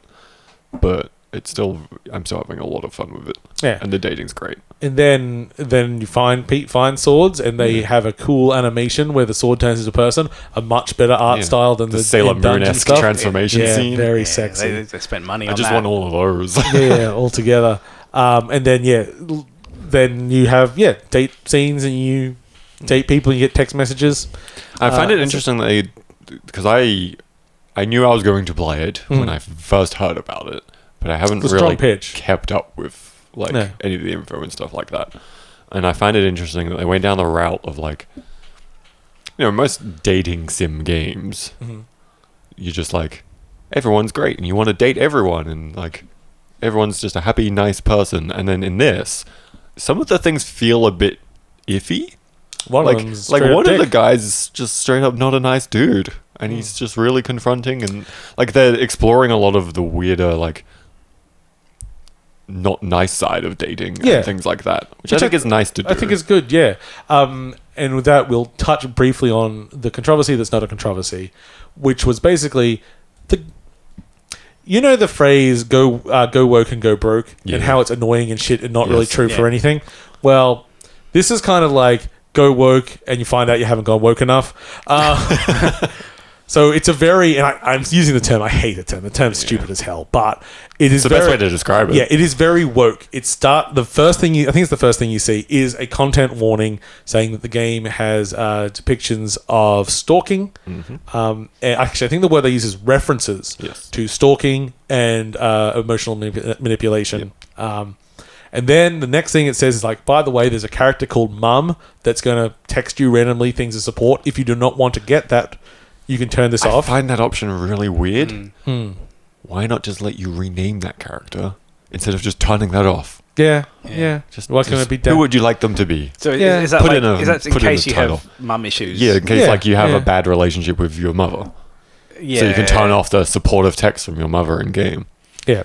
So I can understand putting that in a game that is woke as fuck like this. Yeah. but it's still the solution is to just let you name that character, not just turn off the option, because it's quite nice to have that in the game. Then character creation, and as I say, it's a little chibi character that's pretty much androgynous. You can just dress them however you want. You can choose what pronouns you want. All nice, aware choices. So then I was very surprised to find out that it was in trouble for being problematic. How? So James, I'm assuming you didn't pay attention to this. So the content warning where it said it had references to these things apparently wasn't considered explicit enough about what you would actually encounter in the game. So when people encounter the character we were referring to before, they found it very off-putting and thought the game had not prepared them correctly. But there was a preparation at the beginning that you spoke about. So let's deal with this as real human beings instead of just picking at things for a second. Because there's a part of me that goes this fuck. Wait, I'm a woke fuck. Really, when it comes down to it, so it's just I don't think that the content warning properly indicated what was going to be in the game, and the developers said oh yeah, we can see that, we're going to update it. That's actually the whole story. Okay. Some people just then got on bandwagons on both sides and made it blow up a little bit more. The only weird thing was there was a slight push by people to say that to be properly accessible, you've got all this disability accessibility, mental disability also counts, so you should be able to remove that content from the game. Except that game is that's the story, basically. Yeah, it's the story. The game. You can't. There is a limit to what you can do. Yeah, but that really, I think that's one of those things where it's 6 people said that, and people. Twitter is angry, and it's 3 people tweeting. I hate any story that's originated on Twitter. It's not a fucking story. The real story is some people said we don't think this is quite right, and the developer said, "Oh, we can make that better." That's it. They're pretty aware, and if you have any issues with that sort of thing, hey, now you're aware. But the thing is, it's also I've seen advocates push to it. Even if you do have issues with it, this is a game that explores it pretty maturely, and you actually get more power in that situation than you generally do in real life. You have sort of a win with that character. You can set them on a better path of life, which is not what you normally get to do in real life. That's for sure. No. So yeah, that was the controversy that wasn't a controversy. But then also some of those people that were angry about the bad man started harassing the voice actor of the bad man. Which is what usually tends to happen. It's like, it's just these people and that then can't... people just start being shit. Yeah. But also, again, I reckon it was like 6 dickheads. Probably. And that's why I don't engage in Twitter. That's always my advice. It's like, there seems to be a problem on Twitter. What if I were just to go... To not that. Watch some Avatar. But James Cameron's Avatar? No. Actually, I recently have been watching through M. Night Shyamalan movies, and I've never watched his Avatar. So I might do that sometime soon. I'm looking forward to it. Okay, let me do a quick rundown of The Forgotten City. This is an Aussie game. It's a well-known Skyrim mod. Yes, it is. A very well-known Skyrim mod, and a Skyrim mod that won a Writers Guild Award in Australia in 2017? 16 or 17. So, really successful Skyrim mod, and in that mod, you went to this old dwarven city. It was still based in Tamriel in Elden Ring. Tamriel's like the name of the whole... Yeah. world. But you got to remember, I know nothing. I can't... Skyrim is the name of where Skyrim is set. No. But it's just built in the... It's still in the world of Tamriel. Yes, So it's all Skyrimmed up the arse. And you go to this city that's basically... If everyone lives by the golden rule, the golden rule is if someone commits a sin, everyone dies. And you're there to solve what's going on. And it's a time loop game, so you can go back to the beginning. So this very successful mod, they took it and they formed a small studio, and they said, well, let's take it out of Skyrim. Oh, it's built in Unreal now, and we're going to move it to sort of an ancient Rome, ancient Greek. It's multiple reference points in that. And yeah, so your character wakes up on the side of a river, and you can choose what gender you want and a class, which I thought was weird because it's an adventure game. But it does have a few small effects, including some dialogue options. And then you venture into this ruin, and then you are sent back, because it's modern time, then you are sent back in time to this city, and you have to solve, because someone's going to break the golden rule, and you got to work it out. And the thing that happens, at least in this version, which didn't have in the original version, is when you break the golden rule, all the statues in the city come to life and start shooting arrows, and anyone that gets hit by an arrow turns to a golden statue. I love that premise so much. It looks great. Yeah. Okay, so interesting things about this game. It's not a true time loop game in the sense of like our Outer Wilds or anything, in that if you die, you just straight up die. It's a portal. So at any time that shit goes wrong, the portal gets open and you just leg it back. Shit.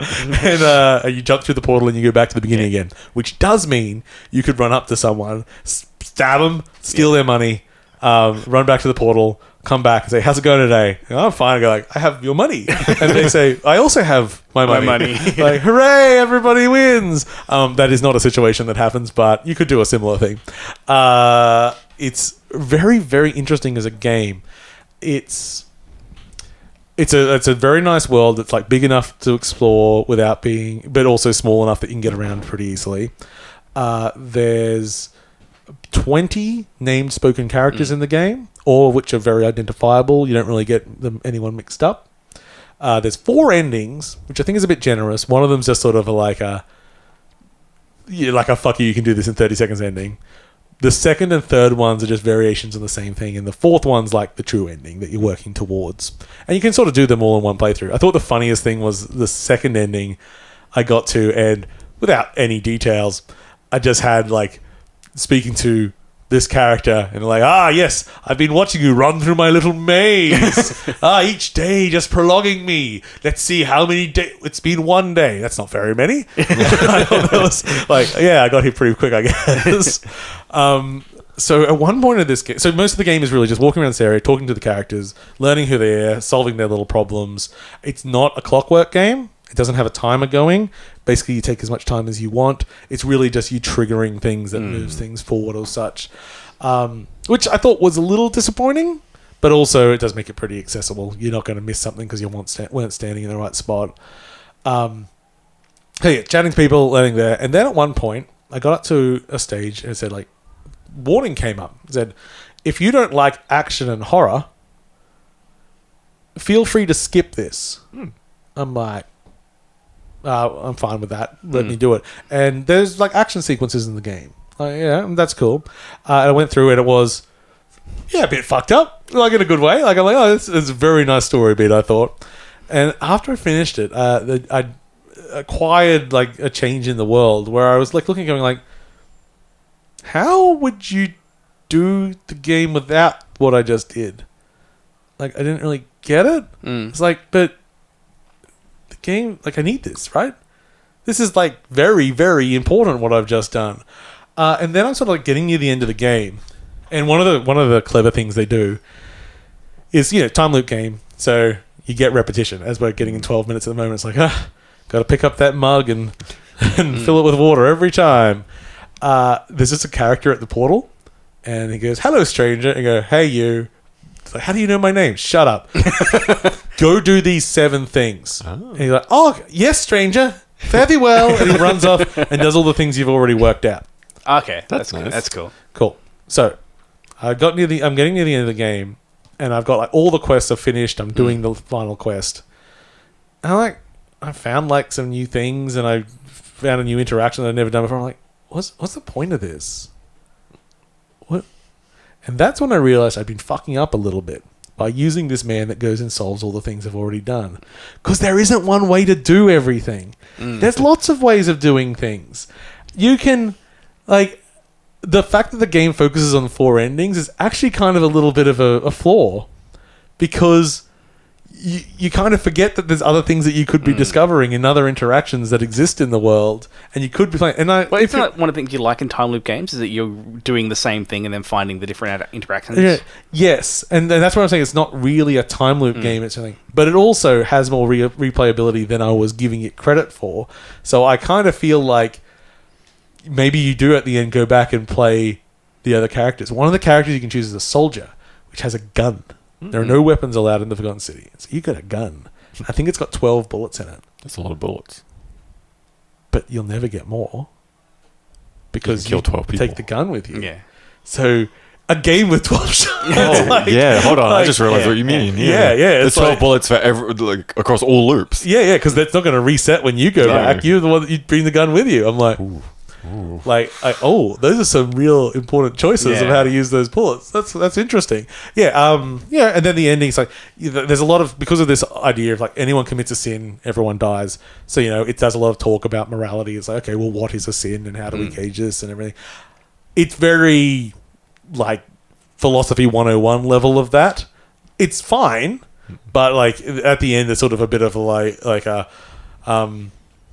now let us see if you truly understand. I liken the conversation to a bit like, when you give like a robot a paradox. It's like, you should have paradox buffers built into you. Like, you should have thought about this a bit more. It's been a long time. So you've just been owned by a first year uni student. This is so that, and then there's just a few comments on society, and a bit of historical stuff in there too. Because while it's a fictional city, they have filled in some actual historical concepts in there, which is fun. And if anything, it's a kicking off point for all those things. If you're into the history and if you're into the philosophical debate, you can go and do some actual reading afterwards if you wanted. But as a game, pretty solid. Can you just play the mod? You could, but it would be nowhere near as good. Okay. This thing's pretty damn polished. Yeah. Looks way better. Good voice acting. And it's a standalone thing. Like, you have to actually level up in Skyrim to get there. You have to, unfortunately, play Skyrim. But, Paul, what else am I going to do with the copy of Skyrim I'm going to now buy for the 15th time? Yeah, they're just because you're not getting it as a free upgrade. It's written here on the news. It's for next-gen consoles, isn't it? Yeah. Well, it's for all, except for Switch. Wait, there's a new... Like, they're coming out on PC. They're re-releasing it again. Oh, they're re-releasing it on the next-gen consoles for all of the things with no free upgrade path to get it. And now it has fishing. It's my own fault for not reading the story. It's literally a re-release of Skyrim. It is a new edition of Skyrim. I just thought it was. So now just for the you can have Skyrim. You can have Skyrim Special Edition, and you can have Skyrim Legendary. Is it? No, it's like Anniversary. It's not Anniversary, but it's something like that. Yeah. I don't want. It's 3 versions across all the things. How many times have I bought Skyrim? I've only ever bought it once. I think feel pretty good I about have that. bought it multiple times. I think I bought it maybe... Okay, I bought it PC. I bought it Switch. I bought it VR. I think I may have bought it Xbox. Fuck, apparently I bought it once. So I Yeah. might have bought it... I thought I didn't have bought it at it all. once, but I do also have... I've got like the original and the special edition, but I only ever bought it once. So I think I got the special one for free. Yeah, I think I bought it 4 times. Yeah. 3 or 4. It's come out a lot. Maybe I have it. Maybe you bought it for me, like when you got me Secret of the Magic Unicorn. Anyway, lots of people like that game. Paul's different. The Forgotten City. It's very good. The only thing I was going to say with it, writing-wise, like so many period pieces, fantasy pieces, the writing's still quite dry. Well, like, unique characters, but it's not like you're going to go like, man, what a crack up that guy was. I want to hang around them more. It's all very... It's like, oh, strangers, yes, thank you. I'm here to... I find that so do my interesting palms. too, because like humans have always been humans. Yeah. It's actually what I hate about period pieces. in the Period whole. pieces is always the same Yeah, it's type of human. and it treats history is treated so much as like everything everyone says is going in a history book, Yeah, and it's just like no, like that's I really love The Great.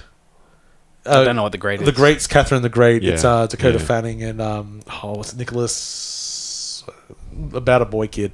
Anyway, it's just like fuck you, huzzah! And off it's like, there have always been Pauls in history. Yeah. yeah. So why should there not be in our portrayal of it? Yeah, exactly. People like I love the podcast The Dollop. There's comedians doing mostly American history, but they actually do some Australian history and a few other things as well. But they kind of just point out that a lot of people in history are morons, and we can still treat them with respect, but they're also dumb as fuck sometimes. Like it's not. They're just people. Well, I Lots think of people- it's easy to I guess to underestimate how little we've changed as a species. Yeah. Like if you go back even 10,000 years, not like there's been a massive change in how humans work in You 10,000 look years. at every time it crops up that there was graffiti and dicks drawn Yeah, all dicks over like everywhere. old ruins Yeah. and like I tend to think Mozart's fucking letters about farts. like, maybe the most accurate historical recreation was Monty Python and the Holy Grail, where they go, "Oh, there's some lovely filth down here." Anyway, I don't know why that. But if you think if we could grab someone from Encino Man or or if we grab someone from 2,000 years ago and bring them to modern day, there's no reason why that human wouldn't grow up to the same mental capacity as us. Like it's not like in 2,000 years of human history there's been like some massive deviation in our capability. Can't actually speak to that. I'm interested in it because they Steal I a don't know. baby from history Yeah. and Yeah, find out. let's do it. I guess, admittedly, I am not some kind of what's the word for it? Anthropologist, scientician. But I would be very surprised if humans. You're no anthropomorphic scientist. I would be shocked if the 2,000 years of human evolution had actually had a distinct like a effect. distinct Yeah. effect on Yeah, us. yeah. Yeah, it's just the But world around they'd be us. shit at Mario Kart. That's all that matters. Okay. We've covered that. We don't need to talk about Burnout Paradise. It's still a great game. I did. I loaded that one up. I'm like, oh yeah, you're still Burnout Paradise. No, We got time. Okay. I have started playing a game that I really like, so I'm going to talk about it on this podcast. It's a game called Not for Broadcast. Oh, yeah. is this where you're a propaganda? No. I wanted to play this. I mean, you know what you're thinking of, and you are still thinking of the right game. Okay, yeah. You are a vision mixer, which is a job I have done. So I'll be great at this game, I says to myself. So basically the game starts and I think you're a janitor at a television station, and they're like, the guy doesn't come in. You're running the studio tonight. You're like, oh, okay. So you sit down at a desk and you've got 4 streams of video coming in. And you're going to run the news tonight. Don't worry, it's easy. I'll run you through it. So it runs much like a vision mixer. So which means if you're doing it on any modern thing, you use the 1 to 4 keys. You could use the mouse like a sucker and click on them, but you use 1 to 4. And your job is just to switch the vision. People are having an interview. It's like interview subject, interviewer, wide shot. The other one's the announcer, which you're not going to cut back to until the segment's over, whatever. Pretty easy. It actually tracks this. Like it's like you want to be on who's speaking. And you want to vary the shot up. So, you want to cut when there's a reaction, things like that. So this is a skill that you sort of learn. You learn people's rhythm. You go like, okay, this person's wrapping up the question. You actually want to cut to the person just before they start responding because that feels a bit more natural. That's what you do if you're editing in post. So you want to try and get it. And then they go like, oh, by the way, there's also a censor button here for when people swear. So that means you can't censor when someone swears in real time. So you've got your feed and then you've got the broadcast feed, which is delayed by 3 seconds. Pretty sort of standard thing you do. And so if someone goes, if this was fucked up, you then have both audios going at once so you can hear in your ears. And you're like, and then here we go. Wow. And that you also have to run the commercials through it. And they've added a little thing where you actually have to change the frequency, like the broadcast signal can change frequency, so you have to do a little bit of like matching this waveform as it goes through. This sounds like this multitask hell. Yeah. It is. I'm anxious just hearing about it. Whilst they've done some fantasy things in here, pretty accurate recreation of doing the job, but also quite stressful sometimes. Yeah. But also, you can turn off the score. Oh, good. So you can turn it to you can just do it, which might let you pay a bit more attention to what's going on. Because one of the things you learn to like follow speech patterns and everything. But one thing, at least in my experience, is you have trouble actually absorbing content because you're focusing on the micro, not what's actually going on. So at the end of a broadcast, you can rewatch your broadcast. Not only that, you can rewatch each camera individually in your own time. So that announcer that hasn't been live the whole time is just sitting at his desk and has just been having a conversation off camera with one of the people on staff. Just go watch that. Because this is based in a world of satirical dystopian politics. And so our world, like kinda. It's a little bit like the current one. It's a little bit like Papers, Please, but you're running a TV station and it's funny, and it is quite funny. Good performances. It's got good songs in it and stuff. And it also is a bit like Five Nights at Freddy's because I thought it would just be like you're looking at the computer and the things. Yeah, you Wasada it, and they've completely modeled like the room, so you might have to like turn and interact with other things in the room and everything. It's all really natural and tight and everything. Like when you think, I wonder if this is a shortcut to do that, it always is. It's always like, yes, they've thought it all out. And I don't bring this up much, accessibility options out the fucking roof. Like, everything's got colors, change colors to whatever you want. Do that. Everything's got subtitles, everything's like it is like Last of Us Part 2 level thoughtfulness and accessibility. It's like, wow, it's good. And because it's like you're doing episodes, the game is in episodes. So like you sit down, it's a bit stressful, I'm just going to do one a night. Whatever. It paces itself out. In between days, you go home and it's a bit of a visual novel, choose your own adventure thing. Like I've come home, what did I do today? Oh, I'll spend some time doing this. Just telling the story go along. It's in early access in that this is its second year of content because it's an ongoing story. Oh, okay. So it's not like wait for it's done kind of thing. It's more of a like you could just check in. Like you could wait until they finish everything, but it's just taking time to make because they have to make all the content. So the 1.0 will be the whole story. Yeah, pretty much. And I don't know quite when that's going to wrap up, but so far it's like it's so tightly put together. Because I'd seen it a few times and I really liked the concept. And I thought it'd be a bit, how is this actually a game? It's like, it's a real game and you can turn off the game part if it's too stressful. But yeah, the whole package is one of the most polished experiences I've had in a while. I'm like, wow, your team is great. And they've just nailed exactly what they were trying to do, which is cool because it's a thing that I haven't done before. And if you remember, it's a little bit like my dream game about terrorists in a football stadium. Just a little bit. Yeah, it was the idea you sit in the security booth and you like run all the cameras. And like I experienced you went Die Hard, but but you're this camera support. You're the camera support. Yeah, I'm tech support. How can I help you? The guy in the chair.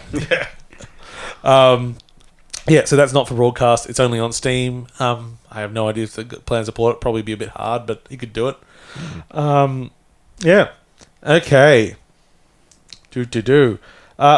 WarioWare. There's a demo. There's a demo for WarioWare. How's the demo? It's really fucking good. I played it and I immediately went, wow, all my worries about playing a character is gone. Fantastic. And those characters, so different. Okay. Like, I thought it would just be like basically reskins or like a little thing. Nah, they... It's completely different mechanics. Yeah. So Wario just like goes around the screen on a jetpack. But one of the other ones can't move. A little bit of a lie. If there's rings on the screen, he can like fire a thing off his head and he can like pull himself over to it and go down. I'm like, oh, yeah. And they all play the same minigames? Yes. Oh, Jesus Christ. It's two different mechanics on the same minigame. Well, like however many mechanics. Yeah. It's the WarioWare version of Root. Yeah. The and the minigames that they just had in the demo were really interesting and good and well put together. I don't. It's a demo. You can go into it, but I have no worries about this concept anymore. It would be nice to actually play it. Play the demo. You can play demo multi 2-player as well. It's almost a pity that it's only 2-player. Might be a wild 4-player adventure, but maybe it's too much. Yeah, let's just thank the Lord for what we have at the moment. Yeah. But I can't say I only got to play it just a little bit before the show. And I was like, this is so good. I am they definitely haven't lost their mojo. At the moment, it definitely has the potential to be one of the best, if not the best, WarioWare, because it's like it's 200 mini games, which is a good amount. The other ones have similar amounts, except because of all the different characters, each one of those mini games is different compared to which character you choose, and that technically makes it. Well, there's 4 characters in the demo, but there's probably more. So like 1,000 plus iterations. Yeah, basically. So very exciting. And I don't know how it works in that. So in the demo, the character you're playing cycled each level. Oh, so it like mixes up the so I wasn't always Wario. I'm willing to bet there is an option to do it either way. Probably. Because I do like the idea of a random option and a I'm this character option. Yeah. I like the idea of layering it. Because that's just going to keep it really varied. It was super impressive. And just great. I also played Back 4 Blood. How was it? Better than I thought, but also marred by a few terrible things. The first one, not the game's fault.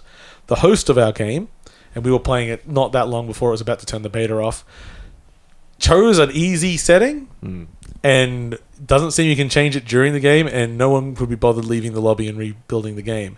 So it was so mindlessly easy, I was bored out of my goddamn mind. Not the game's fault. Easy modes exist for a reason, but dear God, did we have no trouble doing anything, basically. Most of the time the zombies weren't even aggressive, and we just went along. Except for one section where, we had to going across a bridge, and there was a boat halfway across, and so the boat's basically keeping the bridge open. So once we get across, then we get some explosives and we have to go back on the boat and blow the boat up, which is already a more interesting mission than anything's happened in Left 4 Dead. And that was where we sort of were bottlenecked in and we had a lot of boss zombies attacking us. So the card system, which I was dreading, is more interesting and I'm kind of happy it's there. So at the beginning of each round, so a whole campaign will be made up of like 8 different levels. You'll get a randomly deal card, which might be like a detriment, but also like a challenge. So it's like, get through here without alerting the witch. I don't know what they're called in this game. It's a witch, yeah. Or setting off cars or birds or whatever. Okay, we've got an extra challenge for this mission, and we get a bonus, and we get this for it. Great. Then each person gets, they'll get a selection of cards to pick to modify. So it's like, give me 20% more reload speed and everything. Yeah. So it means that the game's always evolving a little bit and giving you some more choices. My only problem, at least with the beta, I'll just call it a demo. It's a demo, not a beta. Is that none of those choices were particularly wild or interesting. It was like, I'll have some more ammo, slightly better recovery rates. Like, no one ever went down in our things. That was how easy it was. So if those cards can get more interesting modifiers, that could make the game have a little bit more longevity. And it means that, and they build up as well. So it's not like it's just you're playing that one card. You've got your base cards that come with your character, and then you just keep adding a card each level. So it can build up to potentially something meaningful, hopefully. The one thing that I really disliked, however, was that you can get modifiers for your guns. So sometimes you just find them in a crate, and sometimes you can go and buy from a store, say, oh, okay, I want a a bigger magazine. I want a good sight. I'll up my gun. Problem is, then you've invested in your gun, and being Left 4 Dead, you've got 2 gun slots, and it's not like you can use 2 primary guns. You have a primary gun and a secondary gun, and they've decided which ones are what. So if you find a good gun you want to play with, it's like, but I've got all these attachments to my gun. I guess I'll just stay with it. Which stopped me experimenting and playing around with it, which I thought was just not a great design choice.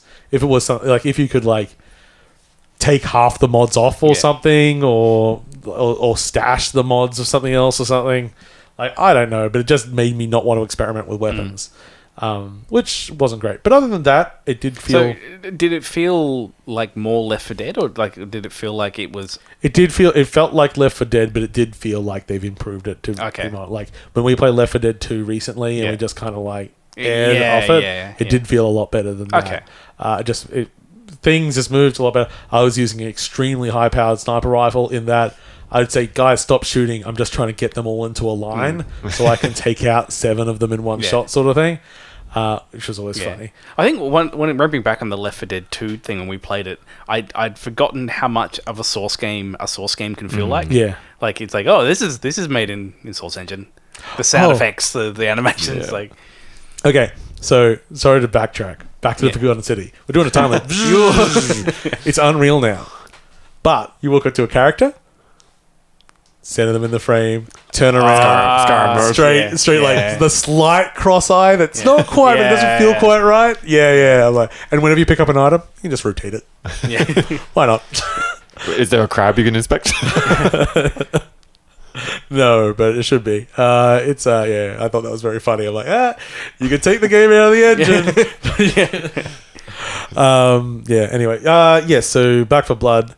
It felt good. It's acceptable. Is it going to be? Is it on Game Pass? It's a Game Pass game. Okay, then that's fine. Then we'll get played. But that is like, I love co-op multiplayer games coming to Game Pass because it is just, hey, who wants to? Why wouldn't you play it? You just go hit the button and it's like the worst that it is that I laugh with my friends about a bad game and then I don't do it again. Yeah, I mean, convincing 4 people to go buy Back 4 Blood now is it'd be a tough call. Some of the people I know who have all done that. But they've all gone bought it. Yeah, some of my friends are, I don't know, they're there to remind me that those people exist, I think. That won't buy anything that's not on Steam? No. Is it? The people that just are just having a great time going from Sea of Thieves, Fallout 76 to Back 4 Blood. Are they playing those people exist. Are they playing Sea of Thieves on Steam? Yes. Yeah. It is. I've pointed out that all this shit's on Game Pass. I have my multiplayer group that we play on Monday nights, and it was like, oh, we do the demo of Back 4 Blood. I'm like, that's fine, but it's also Game Pass, so we can play it when it comes out. And half of them are like, but can you cross-play with Steam? Why just get Game Pass? Well, you could just not buy it and just like spend $5 on Game Pass and do that. And if we love it, I guess you could. But and also, I don't think there's many, if any, games you can't cross-play with stores on the PC. Yeah. I think there's a couple of examples. There's very few that are locked down on that. The standard is normally... Interestingly, the Back 4 Blood beta is one of them. That you can't do it. No, we did. I don't know if they fixed it then, but I think when it first rolled it out, it couldn't do crossplay between the Game Pass and the Steam. I thought it was on... whatever it is. I don't think it was on... I don't think the beta was on Game Pass. I think it was on Epic. Yes. Because I think one of our friends downloaded it on Epic accidentally, which I was surprised by, and we got it. Yeah, we got him in fine. The only person we couldn't get was the person that was running it on Linux. Yeah, right. It's like, fucking... Fair enough. Put it into fucking Windows. There's always one. No, it's just compiling the shaders. It's like, what? Is this a thing? Are you making fun of me? Got to sit there and reticulate splines. Yeah, he never got in. Serves him right. Okay, let's finish this news before we finish the game. Okay, let's skipping that. So on our controversial thing, Superhot VR removed content.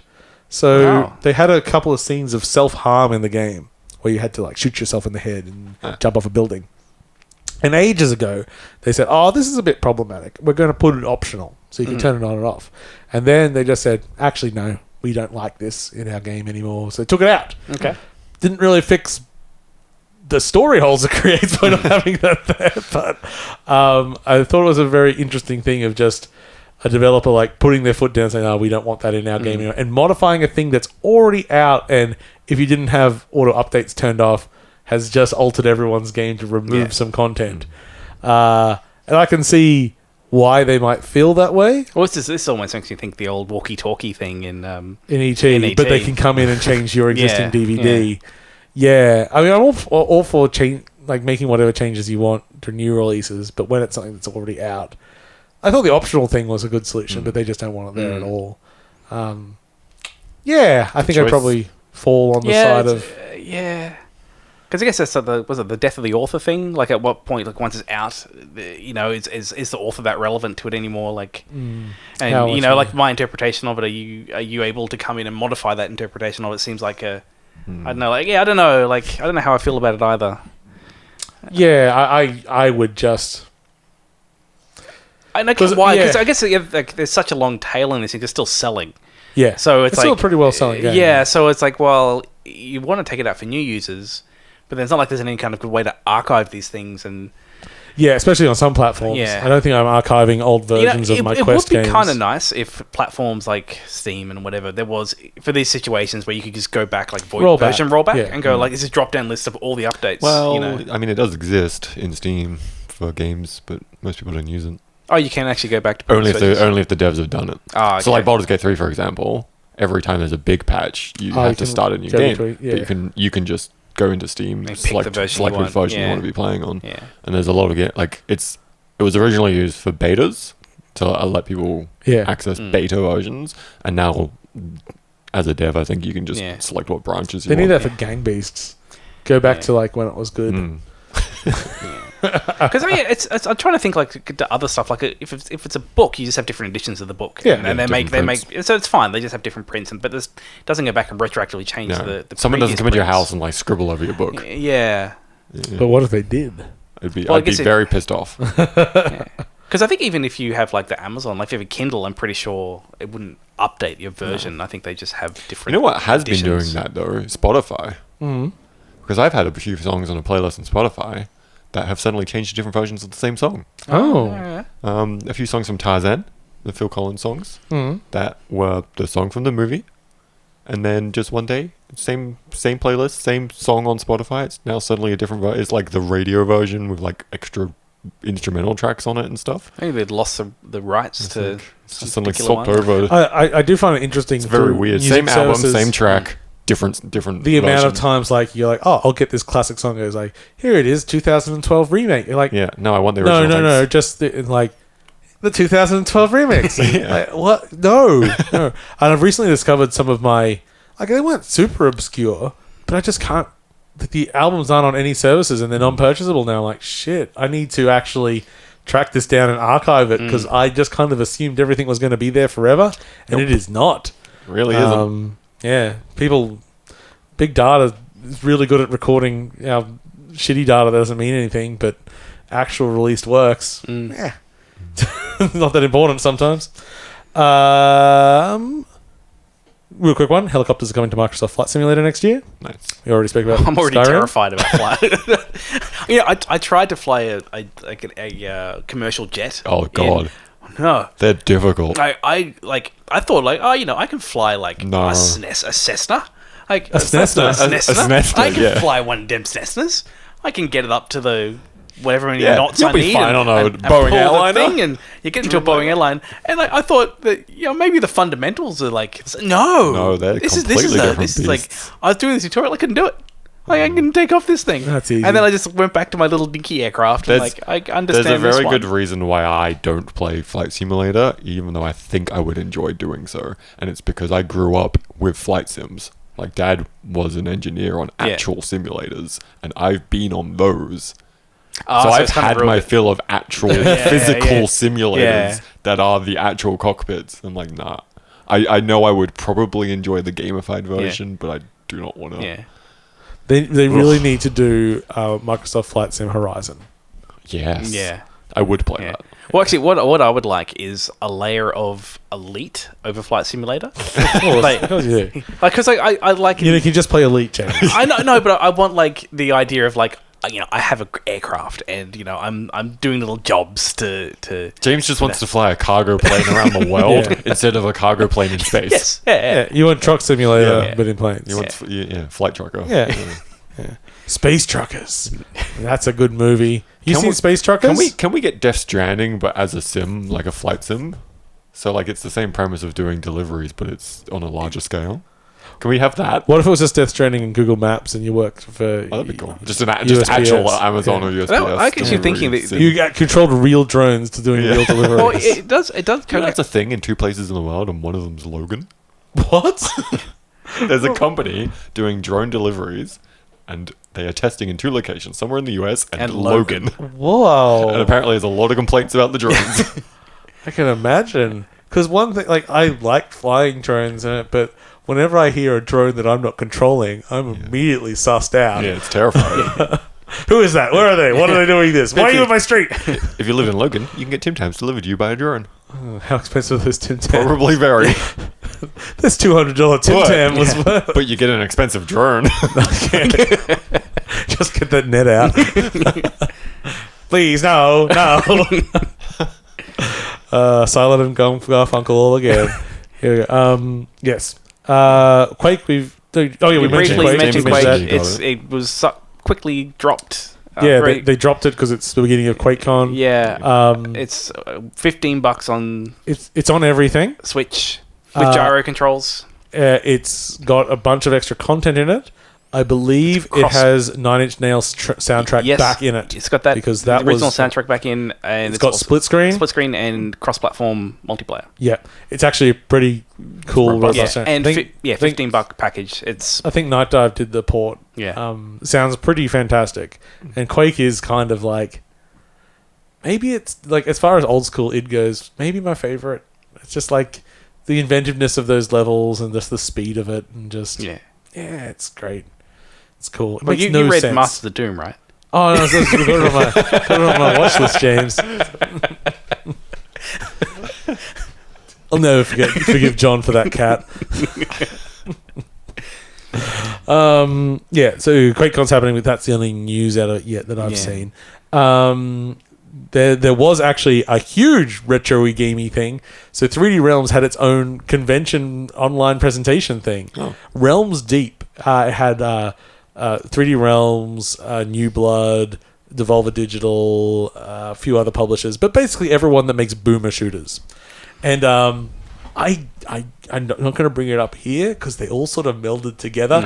There are too many boomer shooters now. There are so many. I think there were like at least 20. They are. Do you remember when everyone was making those 2D platforms? Yeah, I was going to say it's like the Braid era. Yeah, the pixel now in platformers. Now we're in the shooter. boomer shooters. Yeah, there were a couple of standouts, but most of them were like, I get it. It's low poly. It's fast. Okay, I've got Ultra Kill. I'm fine. Yeah. I got what's the from Dusk. Yeah, like I feel like they've already hit most of the things. They've got Hexen because we've had no, what's it called? They got a Hexen one. Yeah, I think it's an H. Can't remember. And I think there might have been one that was a bit Redneck Rampage. I'm like, really? We're done now. We've done the full hey, no, loop. we can still have Outlaws. I'm pretty sure there was an Outlaws one. There's a good Eldritch Horror one.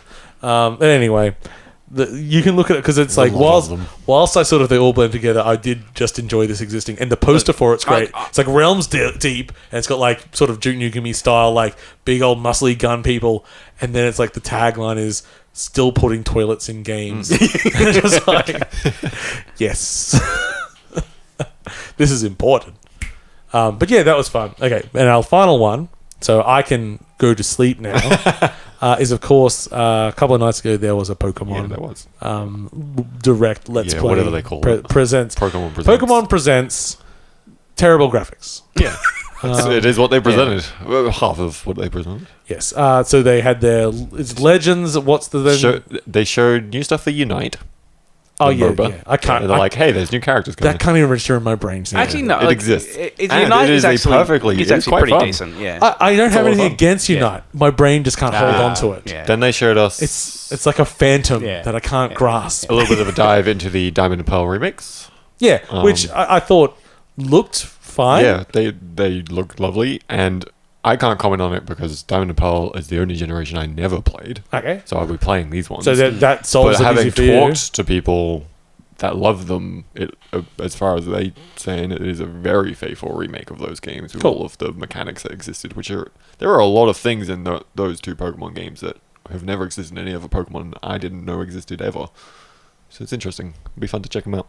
And then they showed us Arceus, or however the hell anyone wants to pronounce that word, Legends, which is Breath of the Wild. Without trees. Pokemon, but shittier looking because it doesn't have Breath of the Wild's signature style or trees visuals. No tree. Well, it seems to have the same shitty tree model. They swapped the trees for long grass.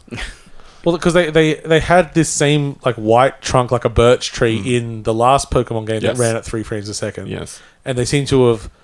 I did see one other tree in there. Like, so it's mostly this birch. What has happened is the Sword and Shield has happened, and they had the little wild area that ran at 3 frames a second. It was shit. Then the Sword and Shield DLC happened, where it was all the wild area, and it ran a little bit better than 3 frames a second, but it was still kind of shit.